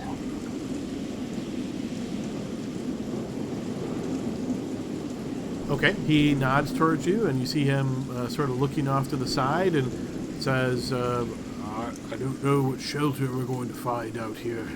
You want me to just try to pull up and stop our travel, or are you looking for some kind of overhang? Hey, Rasmus, you see anything up there that we could find shelter? Say in Elvish. As I'm like looking around, it's obviously like super dark and it's hard for me to see at this height. I'm just like, I keep adjusting like the hair in my eyes, and I just look back at him and shake my head no. Just pull over. Maybe we all get in the cart for a little bit or something, but pitch that tent maybe or something. All right. What's the terrain like around us? Like, what's the quality of the road? Or like, are we like just going across dirt that's going to turn into mud that's going to get our cart stuck, or does it look like this place is pretty rocky, sturdy, that kind of stuff? I mean, right now it still seems fine, but the more it rains, it certainly could become that. Typically, if a short rain, you wouldn't have to worry about anything along those lines. But based on how dark the skies are right now, and as you look at, kind of outside of the cart, look at the ground, you can see that the ground is getting wetter as you guys continue moving along. And I don't know how much this factors into his earlier check, but can we just like try to look to see if there's like maybe something along the road that's a little higher elevation that the water would like trickle down instead of getting us bogged down in some kind of swampy mess that we're gonna have to spend hours trying to dig ourselves out of? So I would say you guys have a vague understanding that east and north of here it's a bit more hilly. So if you're wanting to try to ride the carriage up the hill, then you assume, again, water would run down the side of the hill. It wouldn't be as bad, but you would essentially be on the side of the hill at that point in a carriage. But I say we just pull over. We can't drive, and we can barely see anything. To drive it just a little bit over to the side, please. And what is your name, by the way? I don't want to have to always call you driver. And he looks and says, that's quite all right. The less you know about me, the better. Oh, very well then. Then driver, will you please pull over and bring the carriage to a stop? Okay, and he does just that, pulling just a bit off of the road here as the wind again continues to increase in its intensity. How are the horses reacting to this, Adam? They are seemingly okay at the moment as he pulls them off to the side, but you notice them kind of throwing their heads a bit more at this point in time, and they're not going wild or anything, but they're certainly not completely at ease. Yeah, my horse acts that way too. The storms come. Okay, well, as long as they're not pressing up against the bardering, then they should be fine. So I'm gonna, I don't think I have animal handling, but I'm just gonna get off and check on the horses real quick. That's what I'm gonna be doing here. And maybe we should get inside the wagon.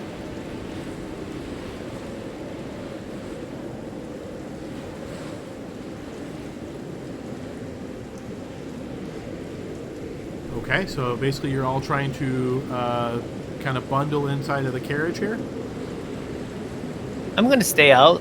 I mean, it's not going to affect me, right? It's a storm. I can get wet, but I want to keep a hold of the horses and try to make sure they're calm.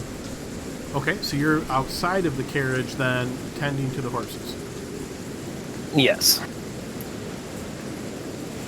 All right. Is there anything else in particular anyone's doing? Trying my best not to smell like wet goat. Are you remaining outside of the carriage or inside? I would say that if I saw Gale, like, you know, wrestling with two big horses, that I would go and help him. So, that I would be helping Gale.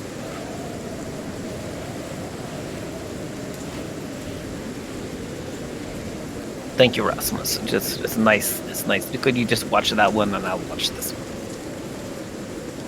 Okay, fair enough. So I'm assuming you guys are essentially just trying to allow time to pass, wait for the storm out, and then continue traveling after that. Yeah, because I don't want them to take a wrong turn and get slipped and break the wagon and set us back even further. Okay, fair enough. So with that, I'll be honest and say I wasn't expecting you guys to roll 100, but based on what's on that chart, let's go ahead and take our break here a little bit early so it'll be proper when you guys come back on the other side. And It's always good news. I will Alright. say that I did say lightning bolts from the sky. I was going to say from a storm giant, but Black They are having Dragon's a not out of storm. it, you know? Yeah, Could be a blue yeah. dragon, could be anything. We'll see. But I'll see you guys in 15. Dun, Enjoy. Dun, dun. See everybody at 15. Let's see ya. Alrighty, folks, we are back on our second half of our session here. So let's go ahead and get us over back to the map. Alright, guys, so you're experiencing a whole lot of very bad weather at the moment. Let's go ahead and get those effects back on.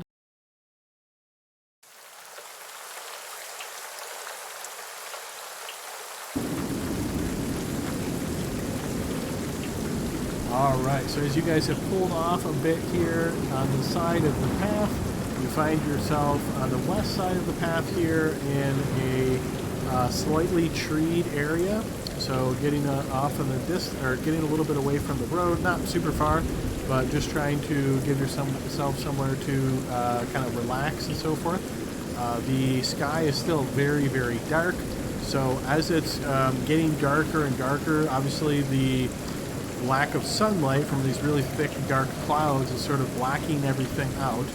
Those of you that don't have dark vision, give me an idea. Are you lighting a torch, doing anything like that for visibility?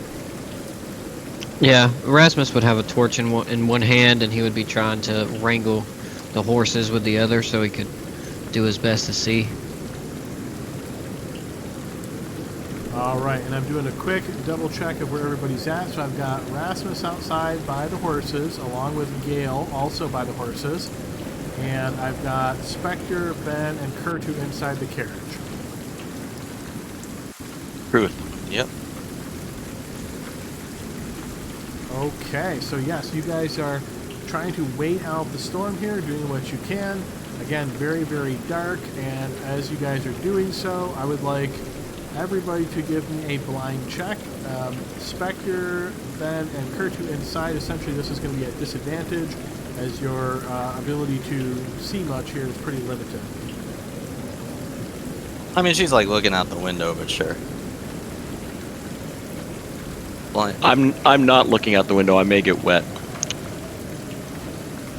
I am unable to click on my token. I am going to refresh Roll20 and see if that fixes it.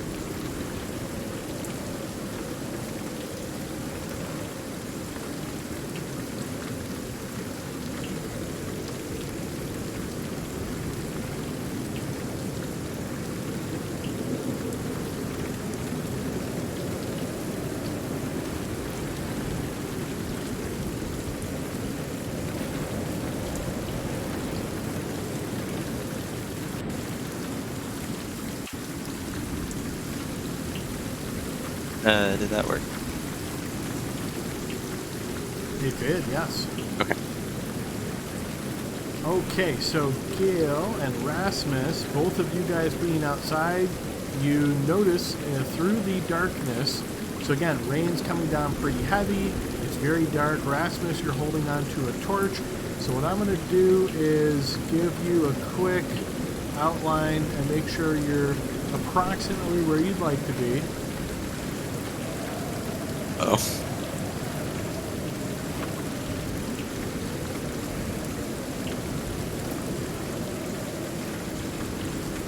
Okay, Spectre, from inside, as you're kind of watching, you notice some movement. You're noticing essentially something that's just about to occur, and before... So let me get you guys on the map. Okay. Alright, so here's what I've got. What I'm assuming is you guys, again, where we already said you're at, the road is to your east. So you have pulled off, so I've highlighted this little area here. Rasmus and Gale, feel free to reposition yourself as much as you like. Spectre, again, you got... So essentially what you're seeing, first, where you're at right at the moment before you see this, is that reasonable, or feel free to let me know when you're ready? Sure. Wherever the window is, because we said it's dark, right? There's no like lantern in the carriage. There is, but it's not lit because you guys just pulled off to the side. Sure. So I think I'm invisible right now. You would assume to anybody that needs dark vision, yes. Okay. Then yeah, I will be by the window, looking out, because we're in the middle of a big ass storm. This feels like a tense situation. Right, and so just keeping in mind that Rasmus has a torch right now, so as long as you're in the carriage, you're probably fine. As soon as you would step out, you'd be within the dim light of the torch, and obviously would not be invisible any longer. Is there any other exit from the carriage, or is it just like on the sides? Sides. Okay. Can you guys hear me? I didn't hear anything, right? We can hear you. Okay, I didn't hear anything. I couldn't hear you guys for a while, so there you go. Pick a horse, buddy. I picked this one, so you have to pick the other one. Boom. Okay, that sounds good to me. And we're out here wrangling these horses, and we are unaware of something spooky about to happen. Oh, then I am all caught up. Thank you. Well, we did all thank you for the high roll, Brian. Just to let you know. Good. That's how I roll. If bad things happen, it's all your fault. 100%. 100%.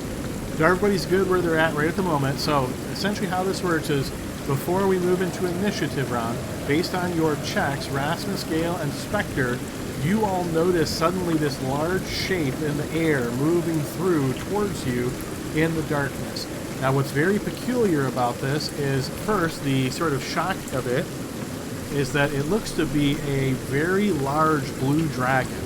But thanks to your keen eyes, all three of you, you notice on the sort of the ass end of the dragon, where its long tail is, there's actually a large blue ray that seems to be connecting its backside to something farther to the southeast. So as it's flying right in your direction, you guys can see it sort of over the trees. Again, based on your checks, Gale, Rasmus, and Spectre, you have essentially one round to do anything you might like to do. So with that in mind, let me go ahead and remove the... I'm going to put the shape where it actually is, and I'm going to remove this dynamic lighting limiter. Again, keeping in mind that Kurtu and Ben inside that don't notice this, not able to react. Okay, so where you guys are at, you can see, again, flying in the air, down here is where you notice this large shape. Can you describe the butt part of it again? So Yeah. I'm trying to think of the best way to describe this. Think of it as almost, I'm just going to use this term even though this might not make a whole lot of sense. Think of like a projector, right? That it would be projecting an image. So that's kind of what it looks like coming off of this back end. It's going south to southeast. It's almost as though there is a light that is creating this image of this big blue dragon. Okay, that's kind of what I got. Okay.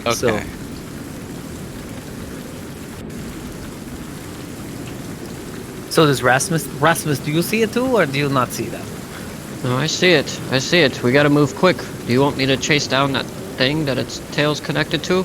I could probably get to it quick. How far away? So what I'll do, and again, you guys have one round. You can certainly chat really briefly, but you basically have one round to do something. Again, Rasmus. I'm sorry? No, just looking at the initiative rules. 23 and then dog shit. How far away do I think this beam's coming from? Like 20 feet It's or a almost mile? impossible to tell. Yeah. Okay. So there's no use trying to find its source. It's way over into the woods. We must lay low. It's probably an illusion. Yeah, take that bet.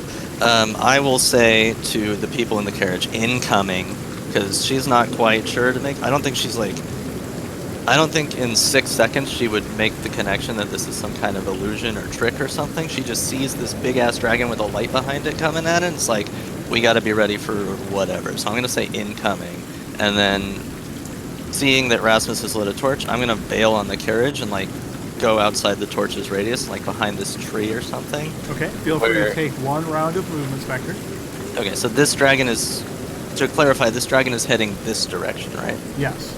Okay, so I'm gonna bail on the carriage, and I'm gonna go 5, 10, 15, 20, and I'm going to like, I will use my cunning action to hide behind this tree and draw my +1 short bow. Okay, blind check for the results of that. Okay. Alright, and let's see. Rasmus, Gale, anything you're doing with your 1 round? Yeah, I'm gonna move into the woods here, seeing the light. Want to separate in case it's a breath weapon or something like that, because I fought dragons before. Get under this tree, and then put my shield on as my action. So movement, action, and then that'll do it. I would say seeing, the two of them kind of slink off to get a good hiding spot, I would look back at the horse. I think we unattach them from the carriage, right? Or No, No, that's a very bad idea. I wouldn't do that. You got good luck catching a horse in a storm. Yeah, these horses are gonna bolt, and then we lose our carriage. I wasn't saying that I was going to do that. I was just asking if it was done.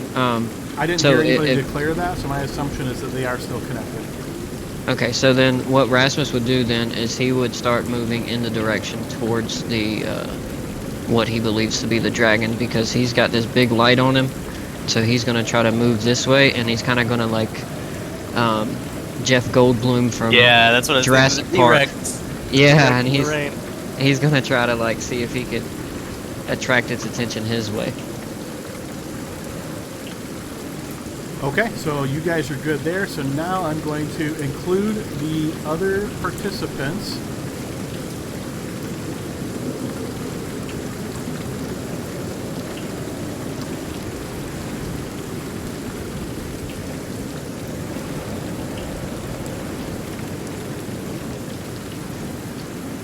The dragon And suck. I'm going to turn on some battle music.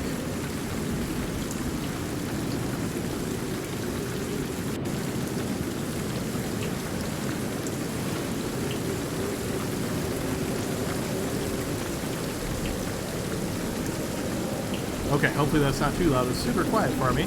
Okay, so now we're in normal initiative order. So Rasmus, you make your way over there. Again, you kind of got the jump, noticing this as it's flying closer to you. You see it coming, you're there, you're the first to act. Okay, I will, with my free hand, draw the battle axe off of my back, and I am just knowing what we've dealt with these guys. I think I'm going to kind of come at this angle, come down, and then Okay, so as you make your way, all right, perfect. So as you make your way down, then over to the east, you notice this whole group of individuals as you start approaching. Now, visibility is very limited, but I am going to back you up 10, 15 feet. So you moved a little bit faster than I was expecting. So in sorry. case, no, you're okay. In case this changes what you might do, you notice this entire group of individuals here.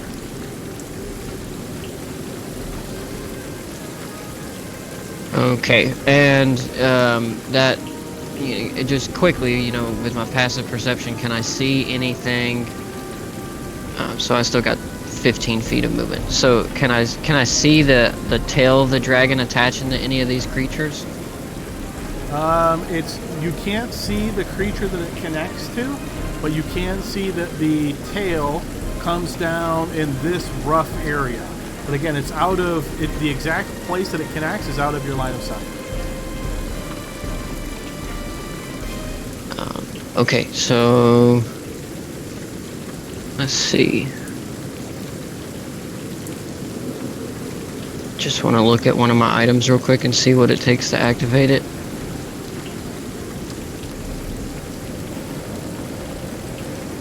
Okay. Rasmus is going to move 15 feet towards these creatures, and Okay, now based on where you're at, it looks as though it connects to this one right here. okay. So as you look, you see a figure wearing a mask, and he's actually holding up what looks to be almost like a bluish scepter, and the ray connects from the scepter up in the air to the dragon. Perfect. Okay, so let's see. Okay, bonus action. Sorry, Adam. I had my plan went right out the window once I started seeing extra people. Okay, bonus action. I'm going to use a key point to.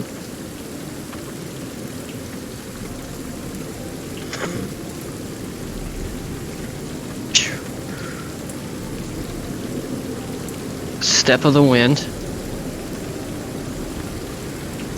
Okay, go ahead and burn that. I think we've got that built in for you. Yep. Yep, and I am going to make my way back the direction I came, and as I come back, I'm going to shout, "Cultist! I don't know if the dragon can hurt us. We can take him." Find out. We're about to find out in 6 seconds. And I'll use my action, Adam, to let's say dodge. Okay, so you moved bonus action with the key point and then action dodge. Yep, 50 back, and then dodge. Got it. Okay. So let's see. There's some movement here.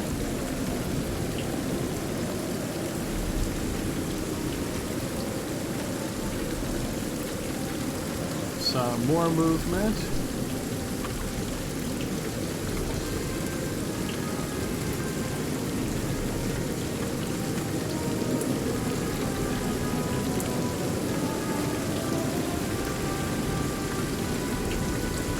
Some more movement.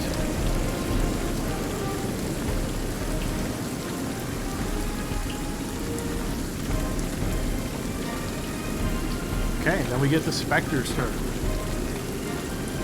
Okay. Seeing Rasmus there, is this radius the extent of his light, or is there dim light beyond it? His light would be 40 feet from him, so his light would go to here. Okay.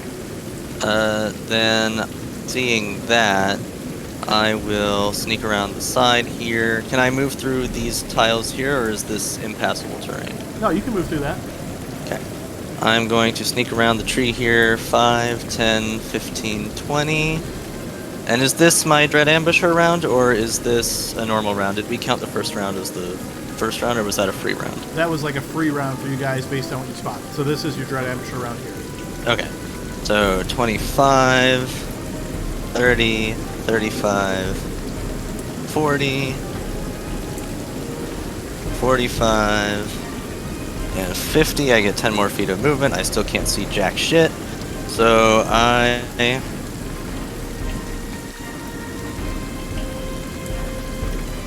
do I have to use the hide action every turn? It's been a long time since I was a rogue. No. Nope. Use Okay. it once, and then until you're spotted, you still have the benefits of that same roll. All right. Then I will cunning action dash to get closer. So 5, 10, 15, 20. There's a boy. Okay, so now that you're out in the open and you don't have any cover, as you're making your way down here and looking in that direction, you can see these shapes. If they can spot you where you're at, then you assume they would see you as well. You don't see any immediate reaction from them. Okay. Then I will... They don't immediately react, so... Yeah, they're coming at us with this scary shit, so I'm gonna shoot at the one in front there. Okay. I get 3 attacks because of Dread Ambusher round. Possibly at advantage. We don't know that. We're about to find out. Here comes number 1. That's a double crit. That'll certainly. Nice. Video. Keep a copy. Critical hit. Piercing, I assume. Yes. Yep. Okay, so we'll roll the damage twice and roll take the higher result. So just throw 2 more d6s for me. Yeah.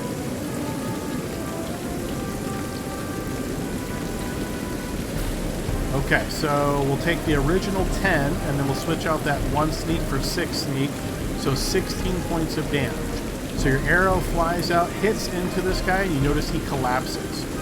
Excellent. Shortbow's range is 80 feet. I can only see 60 though, so I'm going to shoot at the guy behind him now. At that boy. And seeing sneak attack means that they cannot see me, so... Oh, Spectre knows that, but I know that now. Second attack. The second attack does connect, For 7. wounding him. Third attack at the same boy.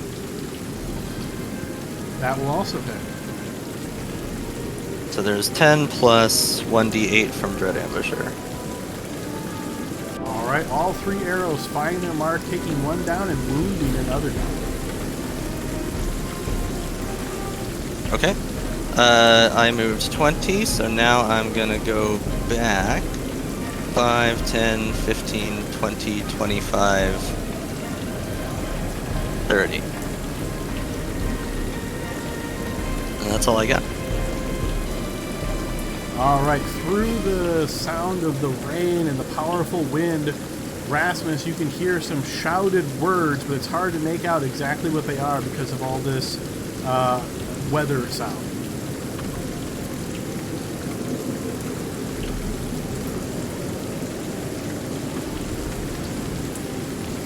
Okay, Kurtu, inside the carriage, your turn. Now it's your turn. Now it's your time to prove yourself. Remember, save the Dracorn. Let's go. I assume Spectre. that's towards Ben. Yeah, Spectre's Ben too might. far away to say prioritize the horses. Yeah, I'm telling that to Ben, my buddy, because he said he can protect people, right? He may as well protect the Dracorn, in my opinion. He looks towards you and says, okay, I got it. So I'm gonna get out. Is that difficult terrain getting out? Yeah, Adam? count it as 10 feet to get out. Yeah.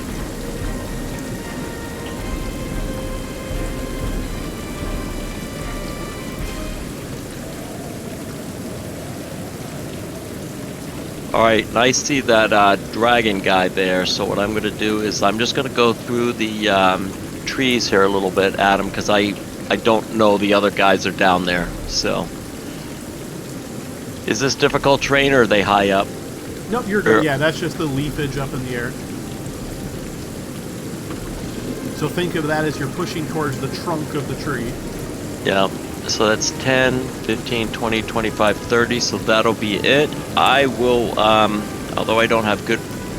I will do a hold action. If I see a baddie, I will go ahead and firebolt them. Okay, you ready a firebolt.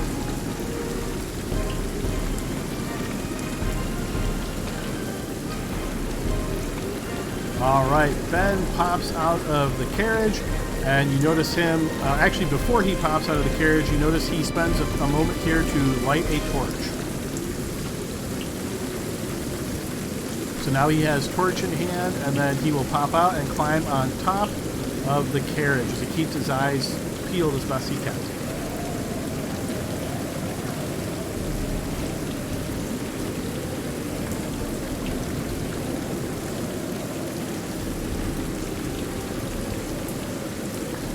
Spectre, you have advanced dark vision, right? No. Just the because I'm regular. human. Okay. Yeah. Okay, so you wouldn't see that, so I'm not going to explain any of that. Okay, so we move to Gale. All right, in Elvish. Rasmus, which direction from you? And I would say at this distance, with the heavy rain and everything, you guys can't communicate. So to communicate clearly, consider it to be about 20 feet. So right now, yeah, you're quite a distance away. Any language would get lost. Now, is that dragon in the air? It is, yes. It looks like it's about 30 feet up in the air. And then now can I see if the light, the projector effect as you described would be on this map or would be off of it? It's moving southwest from the shape of the dragon now, where before it was coming from the southeast. So based on that, you don't assume it could be super far away for it to move that dramatically. Okay. There's 15. Okay, as you're pushing your way down, what you do notice now, Gale, thanks to your dark vision, you notice there's a guy here who is taking defensive position behind this rock.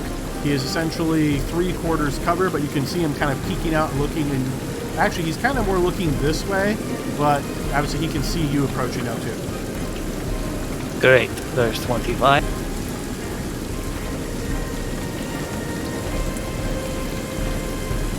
I'll be under the dragon, I guess. There's 30. And I'm going to take a dodge action. Okay. We're really gambling on this dragon not being real. Well, it's my job to have the shield master feat and to try to be the hero, because I am still a summer Eladrin. All right, you notice with like a flick of that projection as the dragon sails overhead.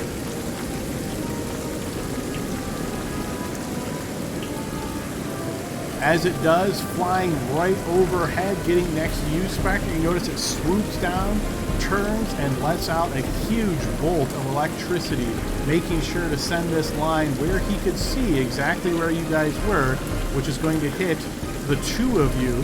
So this is going to be Spectre and Gale. I will need both of you guys to give me dexterity saving throws. A reaction of absorb elements. Okay. And I get... Oh yeah, that allows you to make dexterity saving, take a half damage if I succeed, no damage. Okay.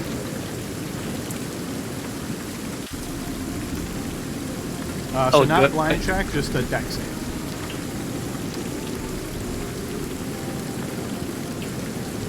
What's the +1 for? Shield Master, it says? No, that's... Well, if it targets me alone, it should be a +3 at first. But second off, it's not targeting me alone, so it should be a dexterity saving throw.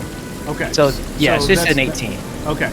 So you actually have advantage on this check, Gale, because you dodged, and dodge gives you advantage on dex saves, but unfortunately you're still going to fail. So that bolt of lightning is going to crack through, striking into both of you. Spectre, you quickly absorb elements, so you'll suffer half damage here. Gale, you will take full.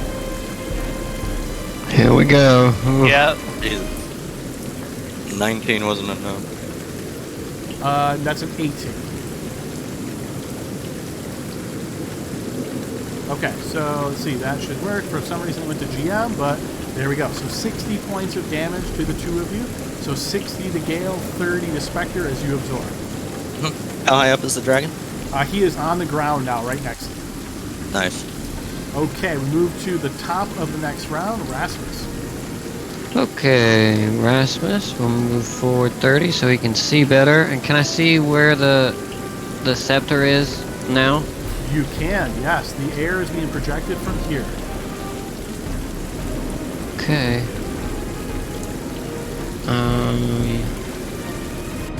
Yeah, let's do it.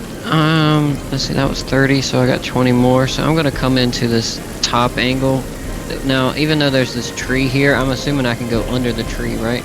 So where the lines are drawn, that means specifically that branches might be coming down and make it difficult to push through there. So yes, you can't move through the lines unless you're wanting to spend an action to try to like break through. No, it's okay. I'll just go down that one little spot there, and let's see. I'm going to rage. And as I do, you see his horns get a lot longer, and you see like his legs kind of clench with muscles, and he definitely, like, his eyes very, very narrowly zero in on the guy in the back, and in his mind he's like, well, the only way I'm gonna get to him is I'm gonna chop all of these guys down. Okay. So he is going to take his battle axe, and he's only got one hand free, so it's just gonna be a one-handed swing. And this is at the guy just to your west? Yep. Okay. You swing out and do manage to hit him. Cool. All right. Wounding him. Perfect. And then you see him kind of like grit his teeth and lean back, and he's gonna try to headbutt the guy right in the middle of his face. Same target, okay. That will also hit. Nice. And rage counts for that because it's strength-based attack. Okay, yes, he is wounded a second time. Okay, bonus action rage, action attack, attack. Yeah, I think that's all I got for now, and I'll end my turn. Add my rage icon for you. All right, you're going to notice this guy is going to push through, getting around here. As he does, he's going to attack you on the flank. I will need you to make a defense roll at disadvantage, 2 of them. Okay, I have +2 because of agile parry. Okay, Oof. so that will be a critical hit and a hit. Give me a slashing crit for the first one.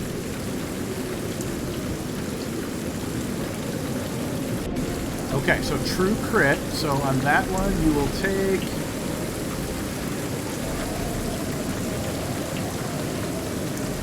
26 cut to 13 slashing damage. The second one is a hit.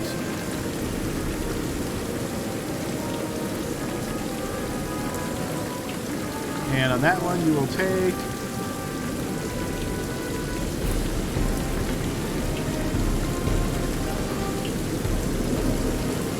5 cut down to 2. So 2 points of damage on that one. Okay, this one is going to make his way around, putting you into a flank from here. He is also going to take 2 attacks against you. I'll need 2 more attacks at 2 more defense rolls at disadvantage. Okay, both of these will hit as well. So the first one slashes into you. Stupid disadvantage. Oh yeah, I thought it was just +2. These guys have a special ability that allows them to attack at advantage. Works the question, I got information. So it's 15 slashing, we'll cut that down to 7, and then 6 lightning damage as well on that blade. So 7 and 6, 13 total damage on the first attack. The second attack also hits you for 5 slashing, cut down to 2, and 1 point of lightning. Okay, this one's turn.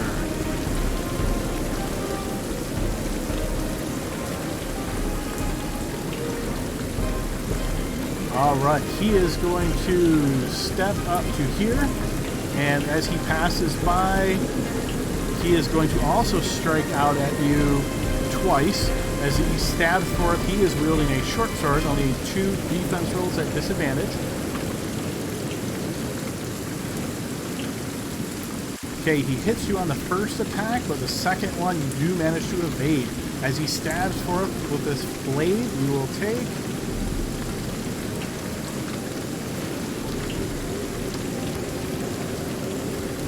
18 piercing, cut down to 9 piercing, and plus 6 lightning. So 9 and 6, 15 total damage. Okay. I'm just gonna shout out after getting stabbed. Don't worry about the dragon! Take these guys down! Oh, I'm very worried about the fucking dragon. Okay, next we move to Spectre's turn. Cutting action, disengage. 5, 10, 15, 20, 25, 30, 35, 40. I cannot see anything, so I will just use my action to dash. My cat just bit me on the wrist. Didn't like that action. Apparently not. Can I get through these, or these, is there like a thing in the way connecting the horses here? Yes, there would be some in the way, so consider it like 1 square of difficult terrain if you're going to push through there. I think I have to. So think of it basically this one right here is the difficult terrain. So yeah, 10, you pass 15, this way. 25, 30, 35, and 40. Trying to put the carriage between me and the dragon here. Okay. Bonus action. I don't think I have anything else. So that's all I got. Just trying to reposition this turn. Okay, this one is also going to come around to this side and attack at you, Rasmus. 2 more defense rolls at disadvantage. Both of these manage to connect. That will be 10 cut down to 5 plus 6 lightning for a total of 11. On the second one, that will be 3 cut down to 1 plus 2, so 3 there. Okay, this one that is right next to you, he's got you in the flank. He's going to do the same. So, let's see. First one will manage to connect. Second one, you dodge. So that's 17 cut down to 8 plus 5 lightning for 13 total damage. Ooh. And we move to Kurtu's turn. I hear screaming, but I can't see anything.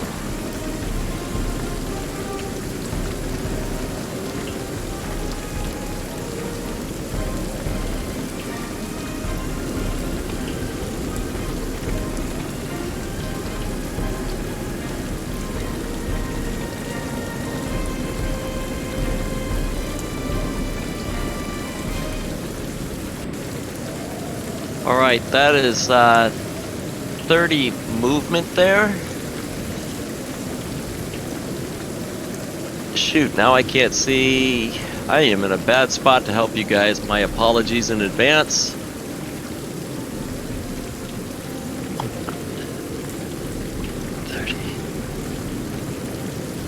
Alright, and Adam, I can see this guy here, but I'm assuming he has cover because of the trees. He would have cover, yes. Alright, I'm going to go ahead then, and because I'm not in the best of spots, I am going to go ahead and just do a... I'm going to ready an action. Adam, if I have somebody with a better... a bad guy with a better shot, then I will go ahead and shoot him with Fireball. Okay, so you're ready in action. If you see an opponent with no cover, you're going to cast Fireball on them. Yeah. Okay. Alright, this one here also going to attack you, Rasmus. 2 more defense rolls at disadvantage. Both of these will hit. First one to take me out, Adams, and the second one's 2 death saves. So 11, okay, so that's 5, and the second one does indeed hit you, and minus 2 death saves. Oh god. Alright, see, you asked Ben to watch on to you, so...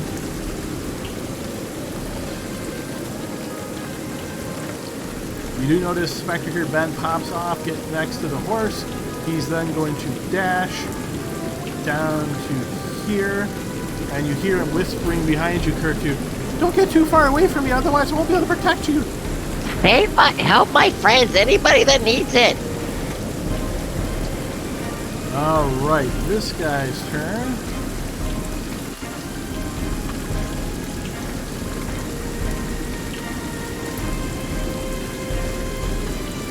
He will move up to here, and you see Gale, he's holding onto the scimitar, and essentially he braces as he's looking towards you. Alright, this one here.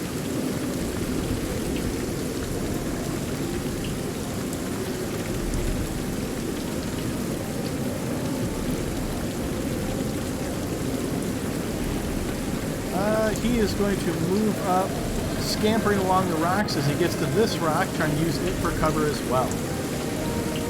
Okay, Gale. Okay, so now, do I see the projectile person? Yes, that seems to be coming from the guy just south of Rasmus. Hey Adam, when that guy was getting behind the rocks, would I have had a good shot at him? Good question. Let's see. Yeah, I would say you definitely would have. Yeah, go ahead and take that ready to action, Kurtu. Alright, that firebolt does manage to clip him. Go ahead and roll damage. He is wounded badly, just barely makes it to that rock, still alive. Rasmus is down!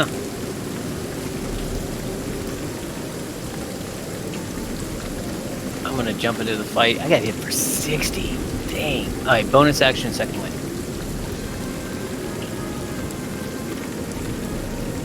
Nice roll.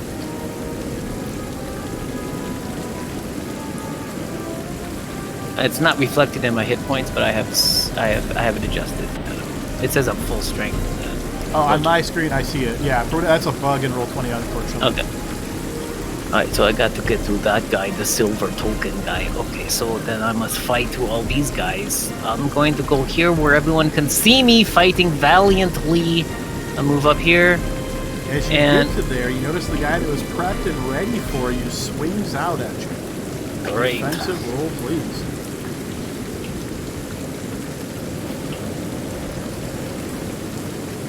Oh. Inspiration. Okay. Alright, yes, as the blade swings out, you duck under it and he misses. Excellent, that's very good. Now the guy just to my south, I'm going to attack him with my Dragon Slayer sword. He's not a dragon. That will connect us. The guy to your south, you said, right? Yes, yeah, the gold token, yeah. Okay, yep, that hits. Okay, you slash into him, wounding him. Alright, I'm going to burn a superiority die. I'm going to do menacing attack. Okay, and that is a wisdom save. Yes, he is frightened of it. Excellent. And then I'm going to add my D8. I always forget if it's a D8. I think it's a D8, not a D8. Yeah. It should be a D8, yeah. I don't Yeah. think it's a 10 to like 12. Alright, 4 more to him. Alright, now second attack's with advantage because he's frightened of me, so here it comes. Nope, frightened doesn't give you advantage. Oh. It gives him disadvantage if he attacks you. Great. Okay, I so believe it then, gives him disadvantage on everything as long as you can see Gale. Every attack, no matter who Attacks, attacks. yes, yep. Yeah. That'll also connect. Wounding him badly. Okay, I'm going to do a superiority die. I want him out of combat order, so I'm going to burn another one. I'll do another menacing, why not? That will work. Go ahead and roll a D8. Oh no! Fortunately, still Oh. alive. I burned his dice to get him out of turn order. Alright, action surge, here it comes again. Second, third attack on this guy. That will miss.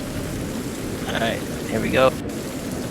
That one will connect, and yes, that is going to be enough to kill him as he drops to the ground. Okay, and then,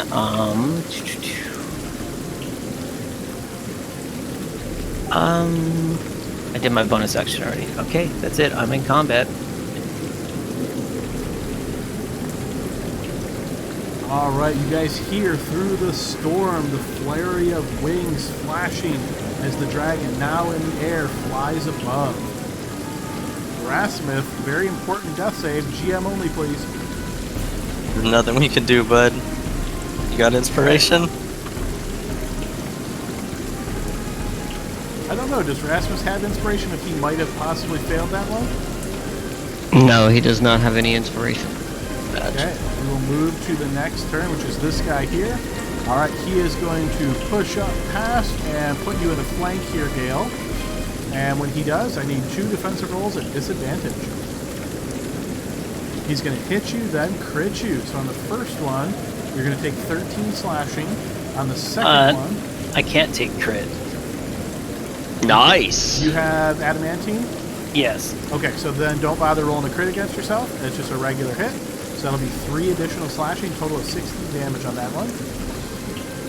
Okay, this guy's turn, and he is going to...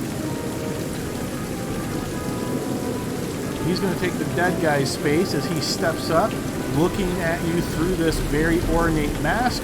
He is going to pierce out at you with his sword, so 2 attacks at disadvantage. So you manage to evade the first attack, but the second one will manage to strike you. As he pierces into you with this weapon, you will take 22 piercing damage plus 12 lightning, so a total of 34 points of damage. As we move to Spectre. Okay. Do I see the direction of the projection or the dragon tail, whatever? You do. It's coming from the enemies just south of Gale, who's holding a short sword in one hand and this bluish scepter in the other. Okay. Shit, he's gonna have cover from me. The dragon's still up in the air, right? It is, yes. Alright, I am going... First I'm gonna move. So, 5, 10, 15, 20, 25. I don't think I'm gonna be able to get an angle on it. Can I get an angle? Just remember that guy there is carrying a torch, so you may not want to go that direction. I do want to go this direction because there's a big fucking dragon on the other side. Yeah, that's fine. Just wanted to remind you about the torch. Yeah, I know. He will certainly have cover from there, yes. Okay, the tree is in the way, or yes. This guy's in the way? Take your pick. Either one. Alright, I can't... I don't want to shoot him then. I will shoot the one that's currently flanking Gale. Okay. And I will use a hero point on the first attack. Okay.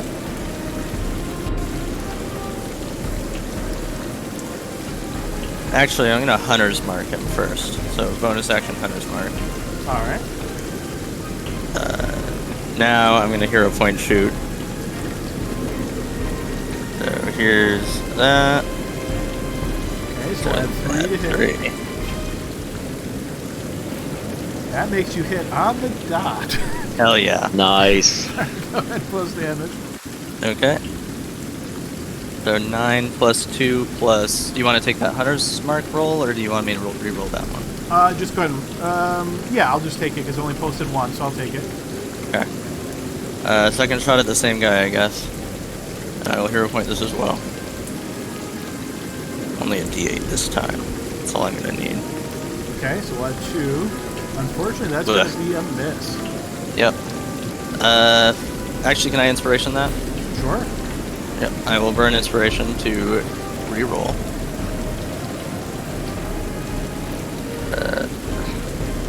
I just closed my character sheet like an idiot.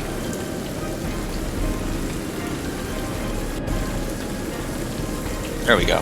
That will hit. For another 10. That arrow will kill this one as well. Okay, so that is 25 feet of movement, so I would like to... I can't see the map. Is this tree occupying the rest of the spaces on the other side there? The vast majority. You might be able to sneak around just like with an inch or something on that side. Okay. I don't really want to... we're going to be lined... You can technically sneak around that side, but it's very, very tight. Tight enough that I would get stuck with, like, disadvantage on deck saves? Well, what I would... No, I mean, again, remember, that's just arbitrary where the map ends, so if you're slightly off, I'm fine with that. I just don't want us going like 20 and 30. I have to add I only have 15 feet. I only have 15 feet left of movement, so I can get here.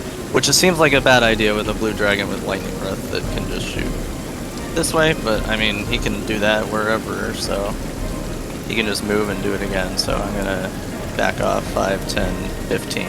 Trying to get around this tree a little bit. Bonus action, movement, done. Okay, this one's turn. He's gonna pop up, taking this dead guy's space to get flanking on Gale and make 2 attacks. So Gale, 2 defensive rolls at disadvantage. So the first one will hit you, the second one will miss. So that'll be 15 slashing plus 1 lightning. And I'm down. Okay, I was checking distance here. Okay, so from where you're standing, as this blade slashes into you, you hear a brief bit of magic words being uttered, and you see a shield does pop up around you. It will reduce the 16 damage by 11, so you will suffer 5. Okay, I'm not down. Missed the second attack. Well, I'm not down yet. Right, exactly. Okay, so this guy is going to pop around to here, and he will also attack you twice. 2 more defense rolls at disadvantage. You will evade that one, and this one unfortunately will hit you. Okay, so this one will hit you for 11 slashing plus 5 lightning. And I'm down. Okay, now we move to Kurtu. Kurtu wants myself and my best friend which is one of the only people that's living right now, wants to polymorph both of us. Okay, so you're going to use your action to cast polymorph, and you're targeting yourself And I'm gonna- who? And Ben, of course. Okay, I just wanted to make sure I heard that right. Yeah. Okay. He's the only. Well, I can't see Spectre, but yeah, him and I are besties now. Yeah. So, yeah, we need to try to polymorph this. So, Adam, I don't remember what the dinosaur was that we saw in one of the other ones. I don't remember if it was a T-Rex or anything like that. Tyrannosaurus Rex. In the gloom area, yes, you did indeed see a T-Rex. All right, so I'm gonna go ahead and twin that for both of us. I'm gonna tell him. I'm gonna say, I'm casting us a spell. Accept it. It's gonna be great. It's wonderful. He looks a little bit nervous as you say this, but it doesn't look like he's going to resist. and Adam actually. So I can actually, as far as a spell goes, right? I just want to confirm. I can bonus action, sorcery point, and then attack, right? I mean, then cast polymorph. Basically, I want to see if I can get in a blast before I polymorph us. So if you're bonus action to, what is it? Quicken spell. No, I want a twin quicken spell. right? So you want to target two of you guys? Right, but I want to know if I can quicken spell to go ahead and firebolt one of these guys first, and then twin spell both of us into polymorph. I think both quicken and twin cost a bonus action, right? Well, it also says when you with the meta magic that you can only use one at a time unless it otherwise states within the meta magic that you can combine it with another one. So I think they're all just like you can only use one per turn kind of thing. So okay, let me just tell. So okay, quicken spell says when you cast a spell that will cast time one action, you can spend 2 sorcery points to change the casting time to 1 bonus action. So you could quicken, and then technically you would have a bonus action. And then you're saying you also want to twin.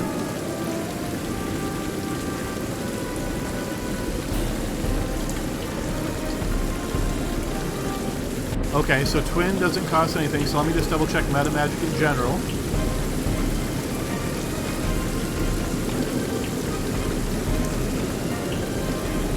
Right, so yep, so Dylan's right. You can use only one meta magic object on a spell when you cast it, unless otherwise, well, that's on 2 separate spells. It's on 2 separate spells, though, right? Yeah.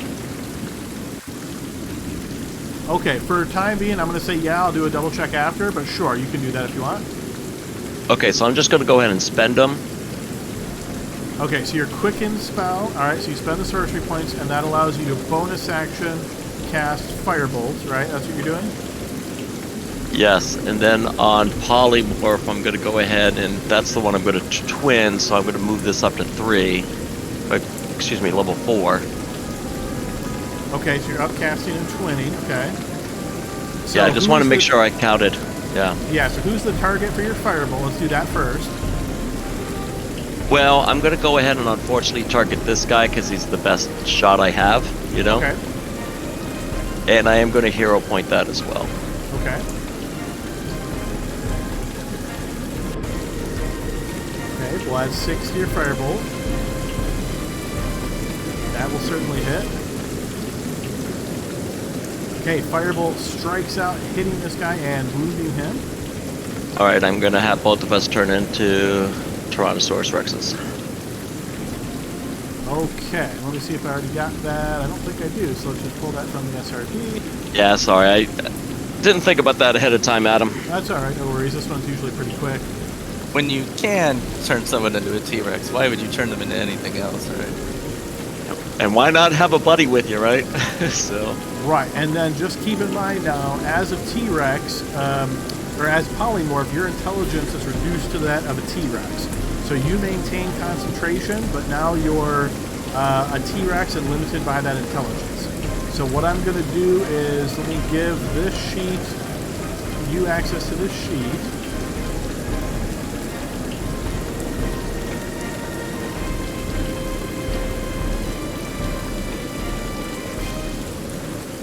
Okay, and then also keep in mind that T-Rexes don't have dark vision, so it is dark right now. I think, does Polymorph say people drop things in their hand or anything like that? I think they it can gets choose. absorbed or something like that. I don't, yeah. Okay, let me double check polymorph real quick.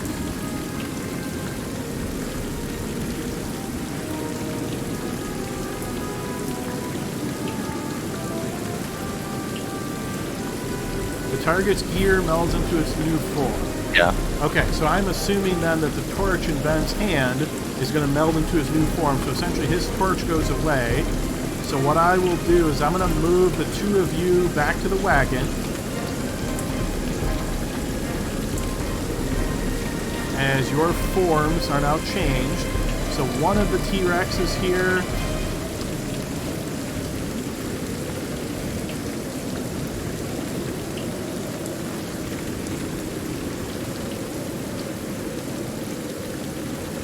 Okay, so that one you've got control of, and I'm just going to change the name of this. I wanted to change my friends into it, but they died too quick.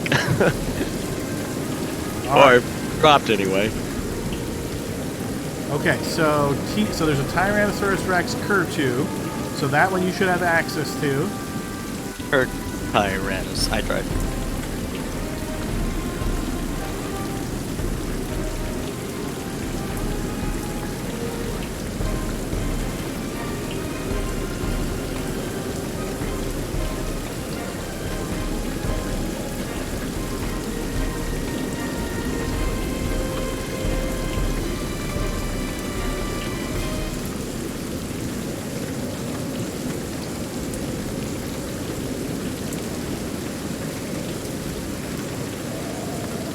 Okay, so I'm going to put a dot on yours, Cur2, so you're the red dot T-Rex. Okay, so spell goes off, you turn to a T-Rex, as does Ben. You are now concentrating on this spell. You used an action and a bonus action. You have still your movement if you wish to move.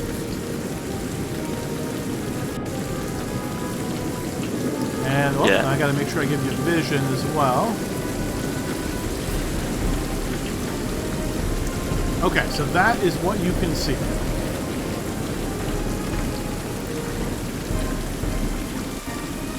Alright, Adam, I'm going to go ahead and let me see what the movement on these guys are. I think it's 50. But remember, you don't have your humanoid intelligence. So you're a big lizard who sees another big lizard and a bunch of little snacky boys. But, I mean, Polymorph does say that you still recognize your allies, if I remember correctly. Yeah. I'm going to go down this way.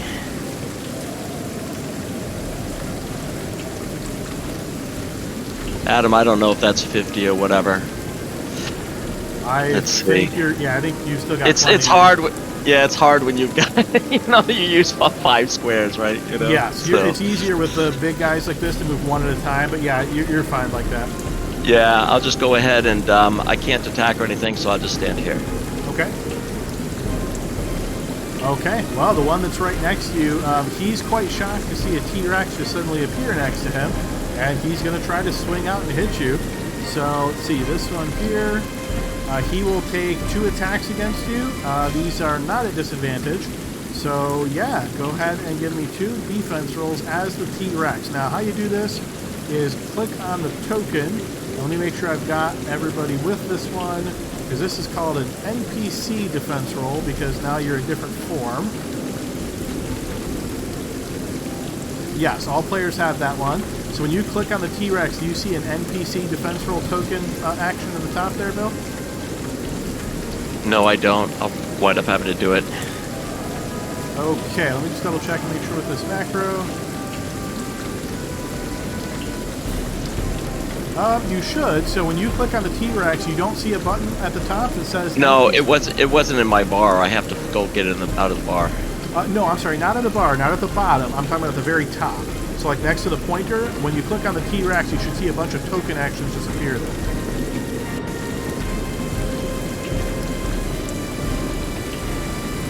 No, I'm sorry, Adam. I don't know where you're talking about. I found it. I put it in the bar though. I'm gonna push this one here, and you tell me if it worked. Okay? Is that fair enough? Sure.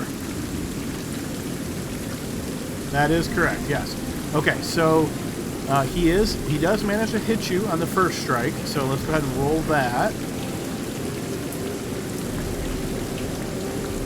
Okay, so he will hit you for 11, so you'll deduct 11 HP, but then you're immediately going to need to make a Constitution saving throw to see if you maintain concentration on polymorph. Okay, it automatically rolled it for the script. Perfect, so you're all set there. You succeed on that.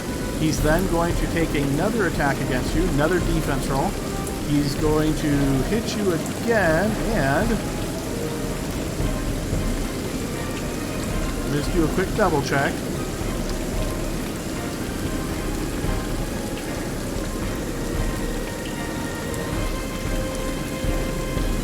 Okay, so I think that is not working. So just to speed this up, I'm going to roll that for you instead.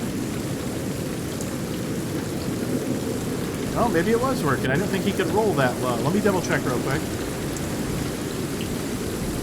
He's a big guy. He's pretty easy to hit. Yeah, he only has a 13 armor class. Okay, which means he's adding 3. Okay, so unfortunately, when you roll a 4, that means that's a critical hit. So yeah, critical hit. So roll a slashing crit against yourself. Well, to be fair, you said you were gonna roll it for him. I was double checking to see if it's adding properly, but yeah, we confirmed it is. Oh.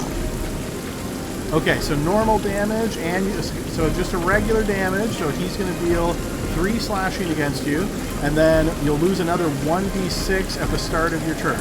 Okay. You want to hear? Well, so unfortunately, Well, that lasted forever, didn't it? I was at least hoping the other guy would get some. Oh well. So as you take that slash, you lose the 3 points of damage. Then you lose concentration. So yes, both you and Ben drop out of that form.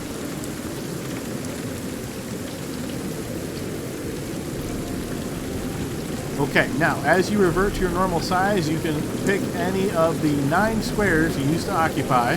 So basically this big square here, pick one of those spaces that you want to revert into. The furthest one I can, just for whatever. Not that it really matters, but right there. That's Okay. what we'll say. Perfect, and then Ben comes back as well. That was a whole bunch of nothing. Yeah, the polymorph, when you're like up in the midst of it, it can be that way, unfortunately. Yep. Okay, so Ben's turn. oh, Ben has something cool. I mean, he's got not anything that's going to be so great. But he will, he will try to strike the guy right next to Gale at the moment.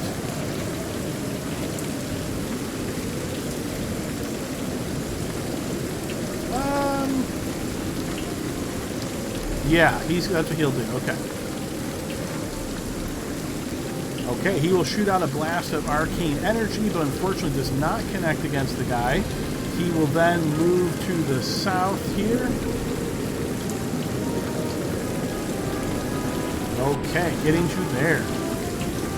Alright, this guy's turn. Hearing some battle coming around this side, he's going to make his way over.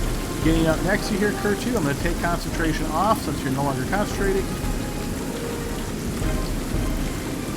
Alright, he is going to slash out at you, Kurtu. Defense roll.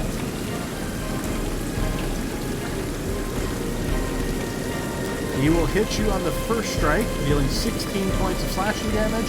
On the second one, he will hit you again, dealing 4. So a total of 20 points of damage there. Alright, this guy is near death, so he's actually going to get a little bit of cover away from you all. Gale, 2 GM death roll, please. That's saved. Alright, and then we will move here. Okay. The image of the dragon is going to fly over to here, looking down upon you guys. And if Rasmus was making death saves still, we have him roll one here. He might be, he might not be. And then we move to this guy who is dead. Alright, this guy's turn. He's going to make his way south.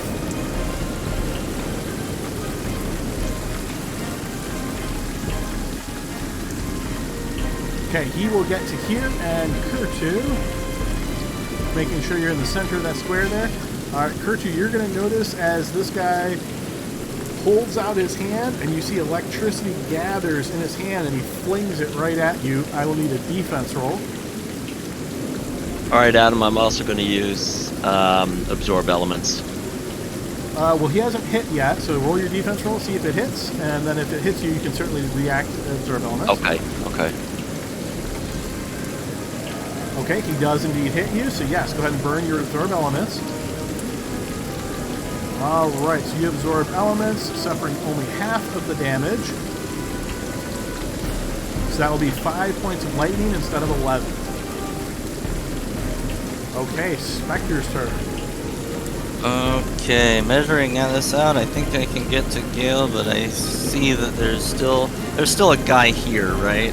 Standing on top of the dead guy. I will go ahead and move the bodies just to make the visibility a little better. Yeah. And What?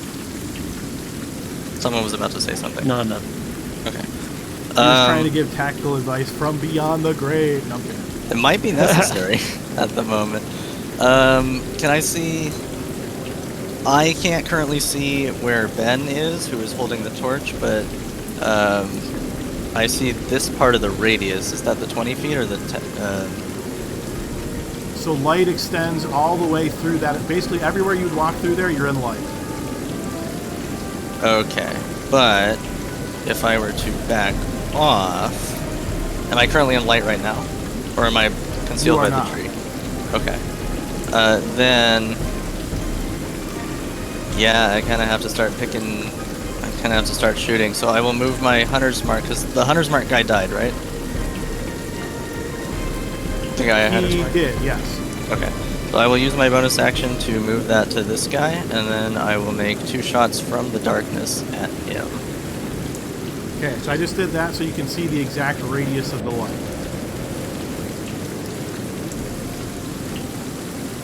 I'm sorry, what did you do? I was looking at the character sheet. So I put an aura on where the torch is, so you know exactly where the light is. So that's that golden Yes. beam here that extends this way, and that's the Yes. extent of the light. Correct. Okay.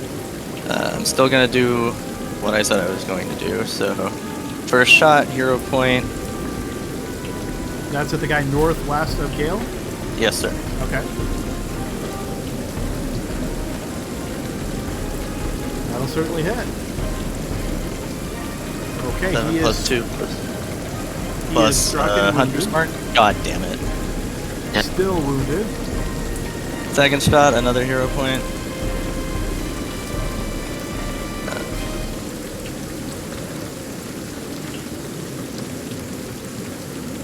I lost my short bow. There we go. Nice. He's Also dead hit. no matter what. Yeah, I don't think it I'm matters pretty to sure. roll. I mean, you can roll it just I for want to funsies, roll. but- I want to roll it just for the EP, okay? Absolutely. Because these might be the last few rolls of the campaign.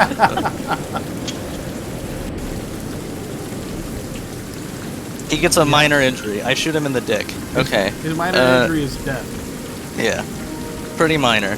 And then, being that I'm out of the light, I've shot. They probably don't know where I am, so I am going to bounce to the other side here and try to get a better angle so I can run in and save Gale eventually. So I'm going to go 5, 10, 15, 20, 25, 30, 35, 40 around the tree. And that is everything I have. All right, this guy is going to make his way down and around, getting to here, and Kirk, he will attack you twice. I need 2 defensive rolls at disadvantage. He will hit you twice. Man, dice are not in you guys' favor tonight. Telling you, Ben's gonna save the day here. Okay, that's a total of 14, 10, 24 points of damage to Kurtu. And Kurtu, it is your turn. All right, this will come to no surprise to anybody. I am fireballing. Probably wise.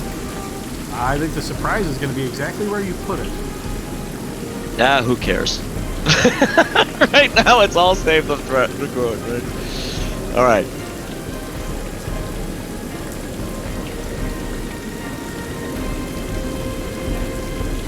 and I upped that to level 5 just to let you know. So. Okay. And Adam, is it just what I see in the circle itself? So move the little targeting thing, and you'll see the exact affected squares. Okay, thanks.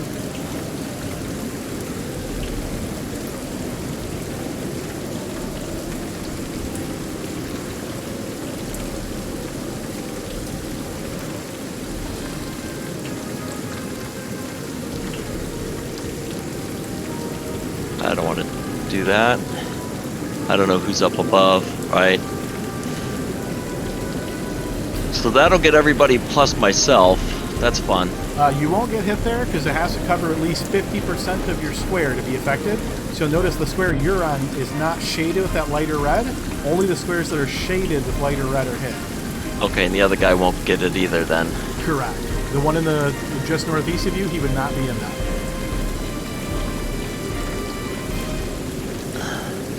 That would get you. Yeah, that's not a bad thing right about now, but It's a very bad thing. You want your next turn?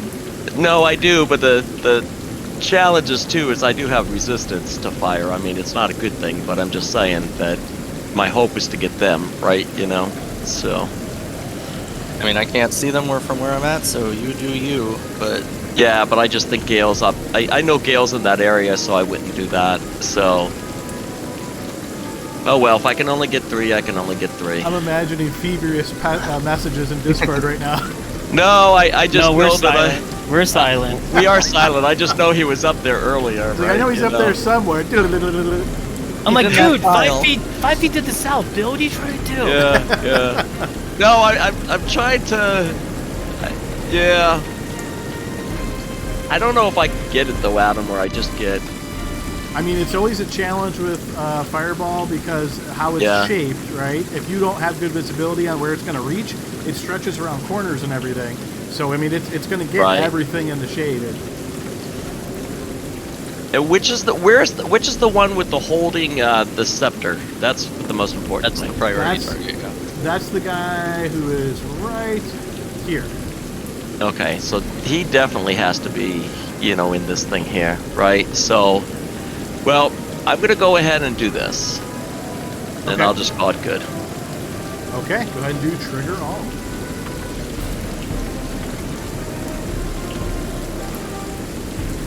Okay, Rasmus succeeds on his save, suffering half damage. That's nice. Yeah. Well, can an unconscious person even? He's unconsciously dashing around, it was fine. The 2 in the middle get wounded, slain, so I'll move those guys off. The guy that you said you made sure you wanted to hit him, not only does he succeed on his save. Oh, actually, that is incorrect. So I'm going to apply more damage to him. He succeeded on that. I'm going to take 8 more off. Yeah, if he is resistance to it, I have that thing at, He's not resistant to Yeah, fire, so. yeah. Okay, so yes, it explodes, scorching this area, burning, and I would say at this point for sure, Rasmus is a burnt corpse. Yeah. And what I'm going to do for a bonus action, I'm going to do Draconic Cry. Okay.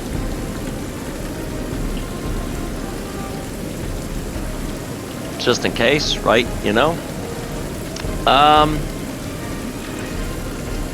And I don't think it's gonna matter, so I mean I could just kind of try to run, but I don't think it's gonna matter, so I'll just end my turn. Okay, that guy is slain. Alright, move to Ben's turn. Okay, so Ben's gonna try something. He will move down to here, and you're gonna see him cast a spell.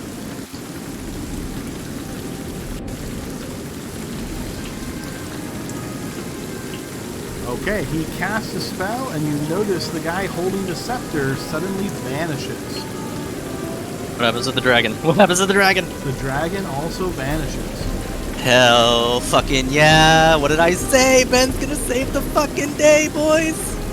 That guy is also slain. This guy is in full retreat. I just want to say, save your day. Save your day. death save for Gale. My This- day's not saved. This is karma for shitting on Ben the whole time. So, Adam, I'll adjust that. okay, all right, I was just going to say. All right, top of the round, we will move Corpse Rasmus out of there. Okay. 5, 10, 15, 20, 25, 30. I have a potion on my belt written on my sheet as an interact with object. I'm going to use it on Gale. So feeding it to him is an action. Yep. Okay, and that's I just a understand. regular 2d4 plus 2 variety? Yes. I Okay, believe Gale, so. roll 2d4 plus 2. And you can restore that much HP as Gale is still alive on the ground. Get up, get up, get up, get up, get up. So that was 5, 10, 15, 20, 25, 30. I have a bonus action still. So did I have to like drop prone to do this? No. Okay. Then I am going to go. I have 10 more feet of movement. Away from the light. 5, 10, and I mean, there's nothing to hide behind. However, I am currently invisible away from this guy's light Yeah, rate. you could certainly do a hide action if you wish to. And again, anybody that's relying on dark vision, it qualifies because they can't see you right now. Yep, I will do that. Actually, no. I have key points. I am going to. Dodging gives advantage on dex saves, right? Yes. I will spend a key point on to dodge in case the dragon appears and fires another lightning bolt at us. Use key. So that is patient defense, I think. Yes. Yeah. That is my turn. Okay, and we'll move to this guy's turn. He obviously saw Ben casting the spell, so he's going to try to make Ben lose concentration. He will walk over to here. Kurtu, would you like to take an opportunity attack? I don't have a weapon in my hand. Okay, so he passes by you, and he's going to get it towards Ben and strike out at him twice. Okay, Ben will evade the first attack, but the second one manages to hit him. Does Ben have shield? He said he's a protector. He does not. He Or at should. least he does not cast it. Okay, so the scimitar comes down on Ben. Ben will, however, use his reaction to use Arcane Ward, which will absorb all of the damage, so he is not hurt at all. Hell yeah. Nice. Ben is carrying the run. And then we move to Kurtu. Alright, I'm going to firebolt him once, and then who knows, it may happen again. I'm going to hero point this. Okay. Okay, we will add 5 to your roll. That'll certainly hit. Burning him a bit. Alright, I'm going to go ahead and quicken spell.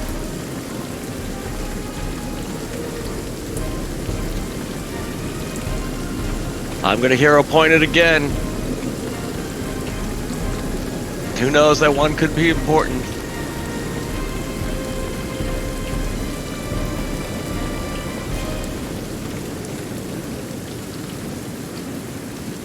Oh, sorry, I missed that roll. So yes, that certainly hits. Burning him again.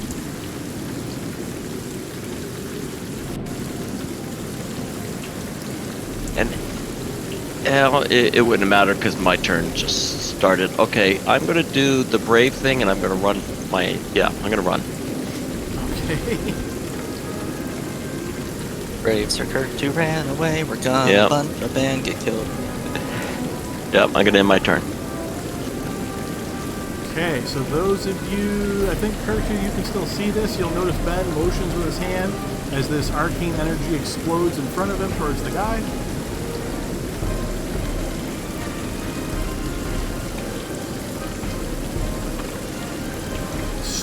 Oh, that really delayed. So I'll take that first one. It hits him, and he is slain. Okay, as he is slain, Ben will come over this way. He will say, "Oh, the other guy, he's going to be coming back before too long. Can we get in position?" What do you mean he's coming back? Where specifically was he? Did we see him when he disappeared? Ben's kind of pointing over here. Okay. Yeah, I will. Oh, it's not my turn. There's another. I forgot Gale is awake. So there's another person. Yeah, the guy with the dragon. The guy with the dragon. He turned him invisible. I think he. Yeah, I'm gonna go ahead and ready an action. Obviously, right. Adam. I'm gonna Not your 15 turn. 15 to stand up. Half my movement to stand up. I'm going to. So I'm gonna say you don't see him. Can I say that? Like. So Ben, you don't know where he is. He's going to be coming back as soon as I drop the spell. Right, he's right there. Oh. Okay. Yeah, it's banished. Yeah. All right. So then. So you want to? Yeah. No, I want to get in front of him and chop his head off. Mhm. So, 5, 10. Is this good? Yes. no, you're in my way.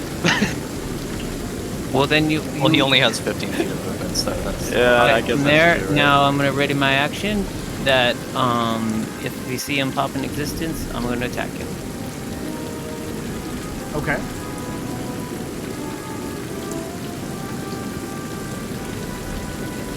Okay, so we move to... Oh, that was... Gale was at the end of the turn. My bad. Okay, I was like, why did that post? Okay. All right, so we're at the top of the round, and it would be Spectre's turn. Yep. So I see him gesticulating to the position next to left of Gale, right? Correct. Okay, so I'm gonna go 5, 10, 15, 20, 25, 30, 35. No. Well, Kurtu's short, right? Yes. But it goes through Gale. So I have 5 more feet, so I can go here. Do I think I have a clear enough shot at this space now? I mean, you'd think he would still get cover shooting past Kurtu. Okay, I guess I'll use my cunning action to dash to a better spot to shoot him at. So, Good luck, man. I don't know if you're going to find a spot that doesn't have cover that's not in the light. Oh, yeah, unless you're trying to go off that map. way. Yeah, I want to go off map. You Okay. killed one of our people. You deserve this. Fair enough. deserves to go off map. I'll say I go off map within short bow range to ready a shot when I see the. You know, surprisingly, from right there's no cover for some reason. I'm going off the fucking map anyway. So yeah, 60 feet because I have to be able to see him. Okay, fair Well, enough. although yeah. So I will ready a short bow attack from the darkness, threading the needle here, trying to clip that fucking idiot. The one, not the dragon, specifically, the guy with the leash on the dragon, when he pops into existence. Probably disoriented and confused, so I think we get some kind of bonus to this roll. So, I'm sorry, you just said ready action, right? So right when he pops back in, you're trying to shoot him. I'm gonna shoot the guy, not the dragon. Right. Yeah. So, Okay. sending it. All right, that guy is dead. Kurtu. Don't get in my way. Ready in action. Shoot Batty. Okay, Ben looks and he says, "Oh my God, is Rasmus dead? Yes, but we Don't have think to finish about the fight. Why didn't you say so?" I was down too. I was next to him, dead-ish. Okay, you will notice Ben comes over to here and he will cast a spell. And Rasmus, you are restored to life with 1 HP. What? Dang, the fuck? nice. Ben's got Revivify, boys. He is still bad. maintaining concentration because he figures you want one more round to basically get prepped. Yep, you guys probably want to heal if you can. So, yep, and again, technically you have, if there's stuff you want to do, he lets you know he's got like 30-ish seconds left before he'll drop. I'll take a healing potion then. It's on my belt. Rasmus looks up at Ben and says, "Still not going to be nice to you." What the fuck, But dude? they, He's looking down at you. He just goes, yeah, okay. Whatever.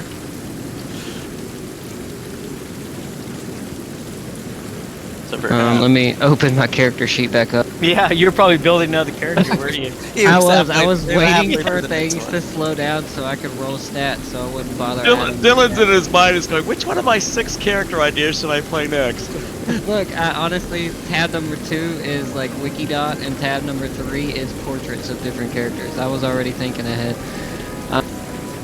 So we basically just have one turn out of. We have as many. He lets you know you can up have to up to 6 7. turns-ish. 6. Yeah. Down those healing potions. So basically, regardless of us with the timing, just you guys take up to 6 actions if you want, and then let me know when you're ready. So again, you can move if you want to drink potions or you're casting spells. Feel free to do 6 of those things.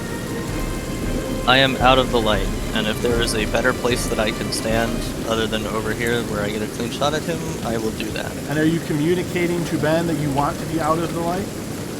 Yes. Okay, so he'll just I will use move to make it I will easier use on my you. move. I will use my movement to do that because again we can only communicate within 20 feet. But I have plenty of time to Yes. tell him to fuck off. He will fuck off to an appropriate distance. Alright. I'll use 2 key points to quicken healing, and then I have 2 healing potions on my belt, so I guess I'll just kind of like uncork them and drink them both at the same time. So I Okay, think that's feel free to do 4d4 plus 4. Yes. So 15. So once you're done with your 6 actions, just type in the chat ready, and that way I know that you're exactly where you want to be and you spent all your turns. I have no idea where anybody's supposed to be, so I'll pick the The torch guy- up. Ben, No, ben will tell you that he was To the left of Gale. He's gonna pop up in the yeah, brother. yeah, Well, if buddy. he's gonna go there, then I'm gonna go here. Alright, and Ben goes like here. I will be wherever I need to to have a clear shot at this asshole. Okay, and I'm assuming now everybody's has an option to ready. So Gale, you're readying an attack. Rasmus, you're readying an attack. Kurtu, you're readying a firebolt. Inspector, you're readying a short bow shot. And fucking Ben will ready his action to drop concentration at the top of the initiative order because both of them had 4 and 5. Yeah, I just want to say I'm not holding my axe at him. I put it back onto my back, and I've just got my fist ready, and I'm looking to do like an unarmed strike. Okay, so Ben will actually do something a little bit different than that, but he can drop concentration at any time, even when it's not his turn. So basically what he's going to do is wait until the enemy's turn is over, essentially, and then he will drop concentration. So right here, okay, so go ahead and take your readied actions. So feel free to just post those. Order doesn't exactly matter. Let me get this guy back on screen. Can we hero point a ready action or no? I think it has to be on your so. turn. That was Right. one of the things. Yeah. Yeah. Okay. Okay, so Spectre, your shot hits.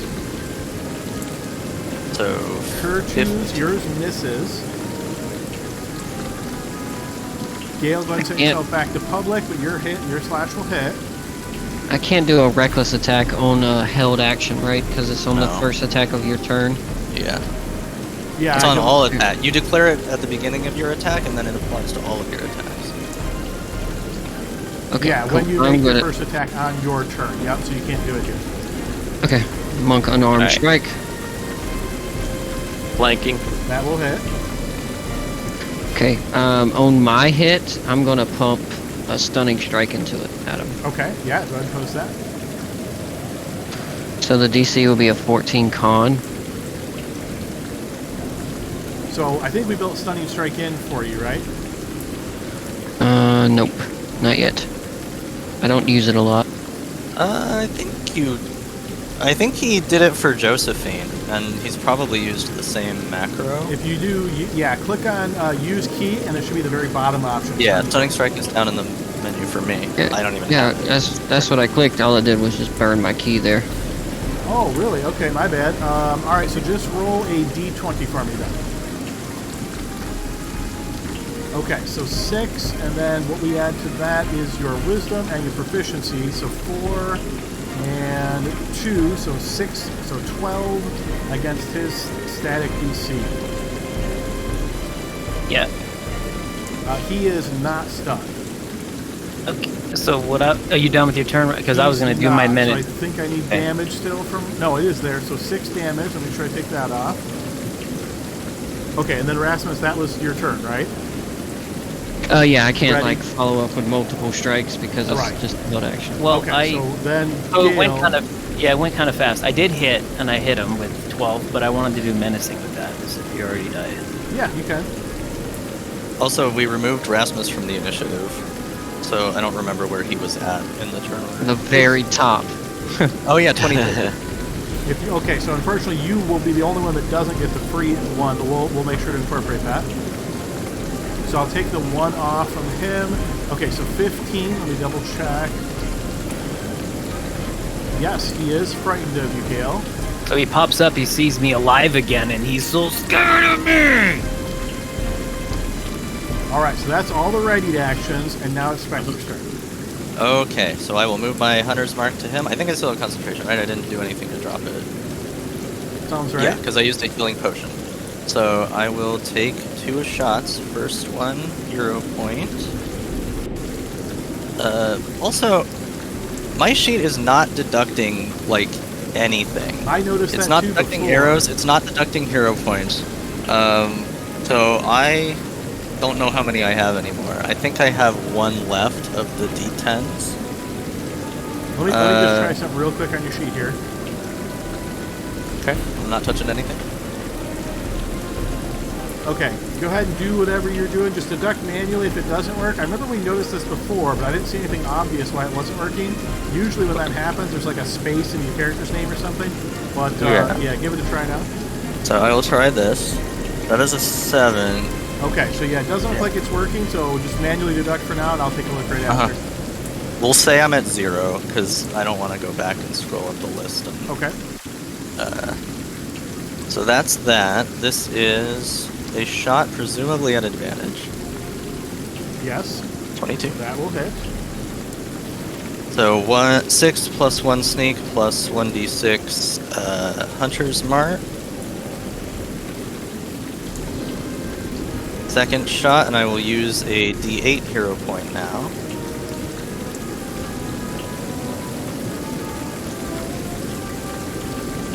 $25 That will hit. for 6 plus 5. And then I will... Did we see the dragon pop back up? You Or did is it not. just him? Okay. Then... I will... Because he's over there, I will use my movement to get behind this tree. Or as close to behind this tree as I can, based on where I'm at. Behind this rock, actually. This one. Is this a big boulder? Is this what they were hiding behind before? That is a big boulder. It's not the same one they were hiding behind, but yeah, it's a big boulder. I will sneak around the bottom side of the boulder and come here. Okay, That good? sure. Yeah. Yeah. that works. And Rasmus is still not on the turn order. Yes, he will act at the very top of the order. Okay, all right. Kurtu, your turn. Knowing that I missed last time, Not gonna do that again, I hope.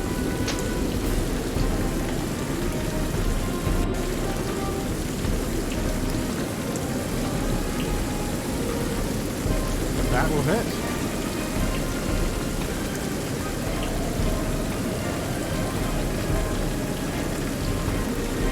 Whoop, hang on a sec. No, that looks good to me. Okay, he is blasted by your firebolt and wounded once again, looking pretty haggard. all right, I am going to Draconic Cry again. Okay.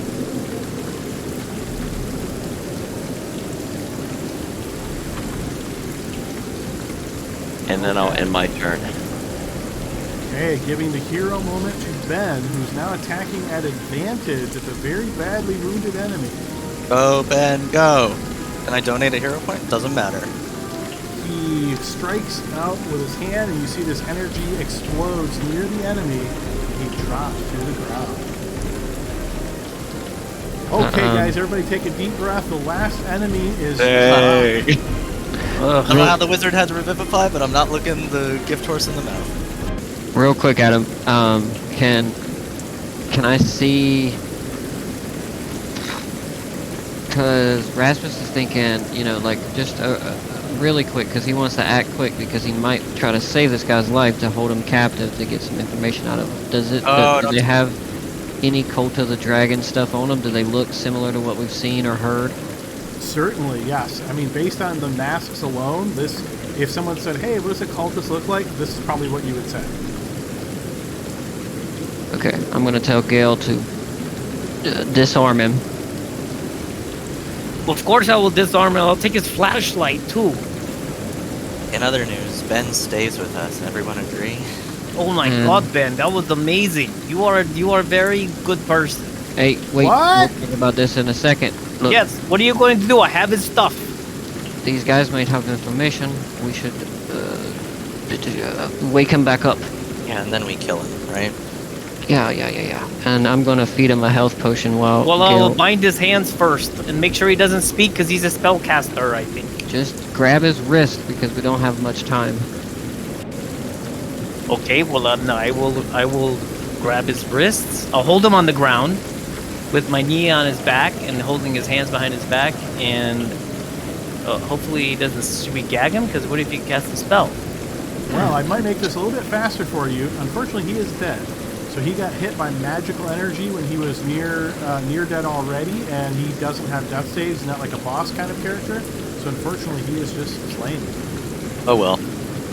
Does he have anything on him? Like I'm not gonna hope for like a secret note that details exactly the He plan has to ambush a these people. short sword. He's wearing a suit of studded leather armor. He has some coin in his pouch, which kind of clinks as you touch upon it.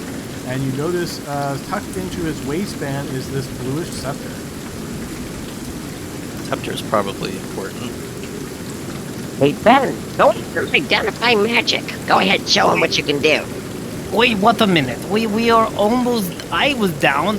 Rasmus is down. Oh my goodness, these guys can hit hard. So there's other bodies too, right? And they have a sword that made me jump with like electricity or something, or lightning. They So have it magic sounds like you sword. guys want to spend some time looking through the bodies and seeing what you can find here. Is it still like a Definitely. howling tempest? It is, yes. Yeah, we can search bodies pretty quickly. Grab their swords Yeah, and their pouches sure. and let's get to the wagon. I lost the storm sound when I refreshed, so I'm not sure. But Oh, yeah, the storm's still on. Can I say, instead of looting these bodies, Adam, I'm gonna take 5 masks and any other robes or anything that signify being a part of this cult. Yes, yeah. So masks is the primary thing that seems to be in common that all of them are wearing. There's a total of 9 masks here, so sure, you can take 5 masks. Yeah, I just want to see if I can like shamble together through all of their clothing, like 5, just to be flat out honest, like potential disguises for in the future. yeah, I'm picking up what you're putting down. Yeah, so aside from the masks, they're not wearing like cult robes, they're wearing armor. So the big guy that had the blue scepter, he was wearing studded leather. It seems like all the rest of them are wearing just regular leather. Okay. We can take the masks. That's a good idea. It'll be useful in the near future. No like enamel pins that said like I'm a member of the new I member. Dragon Cult. No, I voted for unfortunately Tiamat. All right, everybody go and give me a blind check, though. This is just going to reflect any kind of knowledge you might be able to pick up on based on the battle. Knowledge about what? Because it might I've- have something to do with my favorite enemy. Battle tactics, some of the abilities that they use, and drawing conclusions from that kind of stuff. Okay. This is obviously intelligence-based. Oh well. Oh, well, No one's yeah. gonna- I mean, why didn't you just Well, say that before I pushed the button? They came and they shot us and they did pretty good. Well, you obviously need to separate them from each other. That's the obvious one. Okay, so as you're, again, you guys are kind of shouting over the sound of the really terrible weather. Well, so... I feel like we can say this happens in the carriage after we collect everything. Okay, so you're doing a quick check of everything that's here, so let me tally all of that up, then you're retreating back to the carriage? Hell yeah, these guys are almost dead. Okay, We want to get out of this. So to get us off of a tactical type of situation, let me just move you guys back to the map. Okay, and as you get back into the wagon, close up the doors, the sounds of the really terrible weather are a bit muffled. Obviously this weather's still all around you, but just much quieter at this point as you're a little bit buffered from it.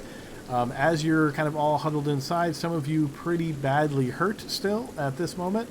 You notice the driver is inside the carriage as well, and he's just trying to like stay to himself. But Ben looks to you all and says, "Oh, guys, that was really crazy. I don't know if you guys noticed, but like when two of them were together, they could hit easier. It was like they worked really well in comparison with one another. Like they fought just like as a team.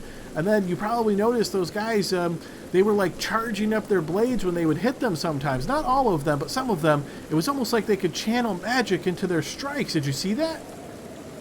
Oh, it was great. And No, Ben, no, he saw it, and Rasmus and I felt it pretty badly. So I felt it, and we need to separate them, and those swords hit hard. Well, that's what I'm saying. You see, I don't think it's the swords. I think that's like a magic ability they have. Well, how do they channel this? Is it like, is it part of their gloves or their hands or the mask? Oh, I don't know. I don't think it comes from an item though. It seemed like you know how sometimes you have like a special, like I can shoot arcane energy. It was kind of like that. Oh, like an innate ability or something. Oh, that's terrible. So blue dragons shoot lightning. Yes, of course.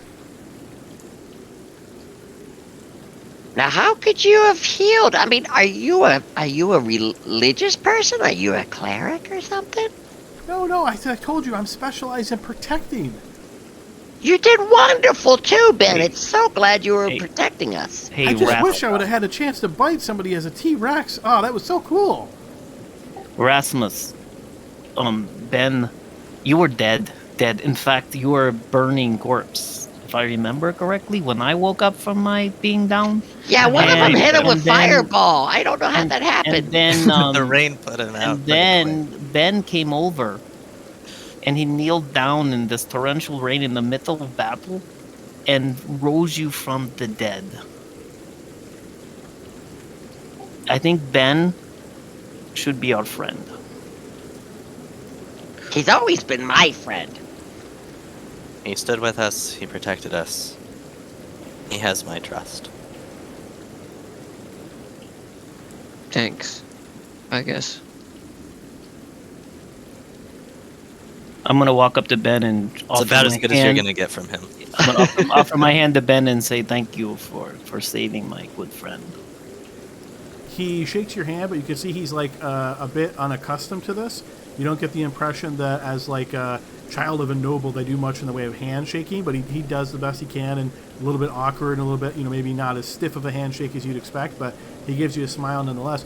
Oh yeah, honestly, I didn't realize he was dead, or I'd have come over quicker to try to do that, but yeah, I'm glad you didn't die totally. I think we all are. But just so you know, like I can only do that when you're dead for like a really short time. Like if it was like longer, I just can't do it. We will let you know if it happens again. Hopefully. Yeah, if I die, I'll let you know. Bill and I are sharing the same brain cell today. So this is the loot that you're able to find among the enemies. Of course, they also have a lot of regular equipment, but based on this information you've learned from maybe seeing this and coupled with what Ben has just explained, you don't think the blades that they're using are magical or special in any way. This is essentially a special ability of the enemies themselves. But several scimitars, leather armors, studded leather armors, the masks you said you took, if you're taking one of those, just make sure you add Cult of the Dragon mask to your sheet. And I think that was pretty much it. Again, if whoever's taking the scepter, that one's kind of more significant, I guess you could say. That obviously sticks out based on what you saw the guy doing with it and its effects. The rest of the coins there, though, you can... I think it's Rasmus is tracking that in treasure distribution. Yep, adding it now. We'll figure all of that out, but you see... And dividing you it guys by just- 5. Yeah, Rasmus just starts putting individual coins in little bags, and then he's got like he finds like the worst bag he can for Ben, and he uses that one. Okay, fair enough. Jesus. The weak linen bag for Ben. Saved your life. Yeah, well, that's what I would do if I was infiltrating a group. I'd save somebody, make myself look like the good guy, and then later on, all of you are dead. So one of us has to be on our toes. I said thank you. All right, and as you guys wait out the rest of this terrible storm inside the carriage, you can see as the time goes by, it is getting later in the night, but the terrible wind and the rain slows down and eventually comes to a complete stop. It is dark here. You guys could move on a bit if you wish, but it's seemingly, again, essentially a nighttime by the time the storm finally comes to end. You can certainly take a short rest if you like. Go ahead and recharge your HP if you do that and deduct a single short rest, but you're again at the end of the night here, so assuming nothing crazy happens, you should be getting your short rest back shortly. Surely we won't roll another 100. I can't imagine so, no. All right, so yeah, Please guys, no. that's we're at the end of our session time here, so hope everybody enjoyed it. A much more challenging battle this time, so hopefully that was a bit more fun. I know some of the more recent battles straight out of the module, as you guys can tell, are a little bit easier. So this one I set up as only a 1 in 100 chance of this kind of encounter actually happening.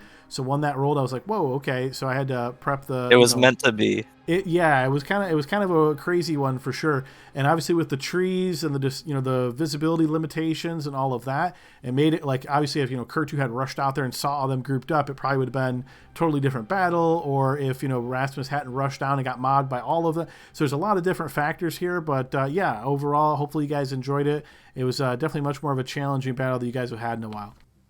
Well, in my defense, we just mowed down some freaking kobolds. So I was like, okay, there's a lot of them. Adam's got mutual cultist here. I wasn't expecting turbocharged swords and super abilities. So next time that ain't gonna happen. No, that's definitely true. Yeah, because cultists, you hear that and you think, oh, that might be easy, but these are dragon cultists.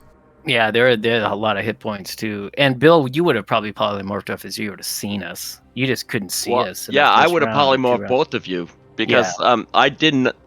My goal is not to polymorph me for obvious reasons. Exactly what happened today, right? So. Right, and I think you guys all know this, but the key with polymorph is they have to be conscious. So you can't polymorph an unconscious person. Right. Yeah. Right. Yeah. So I know that's one of those ones that sometimes gets people by the rules. But yeah, like I said, there was a lot of different factors going on here. So hopefully you guys enjoyed this session. Like I say, there's some different random kind of battle maps like this. I can't imagine obviously even if you do roll 100, it won't be exactly this again. But yeah, that was definitely one of the you're gonna have to put another bullet in that. I know. Chamber. I'm gonna have to come up with another crazy 100 just in case it pops up. Maybe it's a good 100 this time. Yeah. Well, you never know. I won't roll for at least 3 more rolls, so that's pretty good. All right, guys, that was fun. A lot of fun. Everybody have a great night. We'll see y'all next week. Enjoy. Well,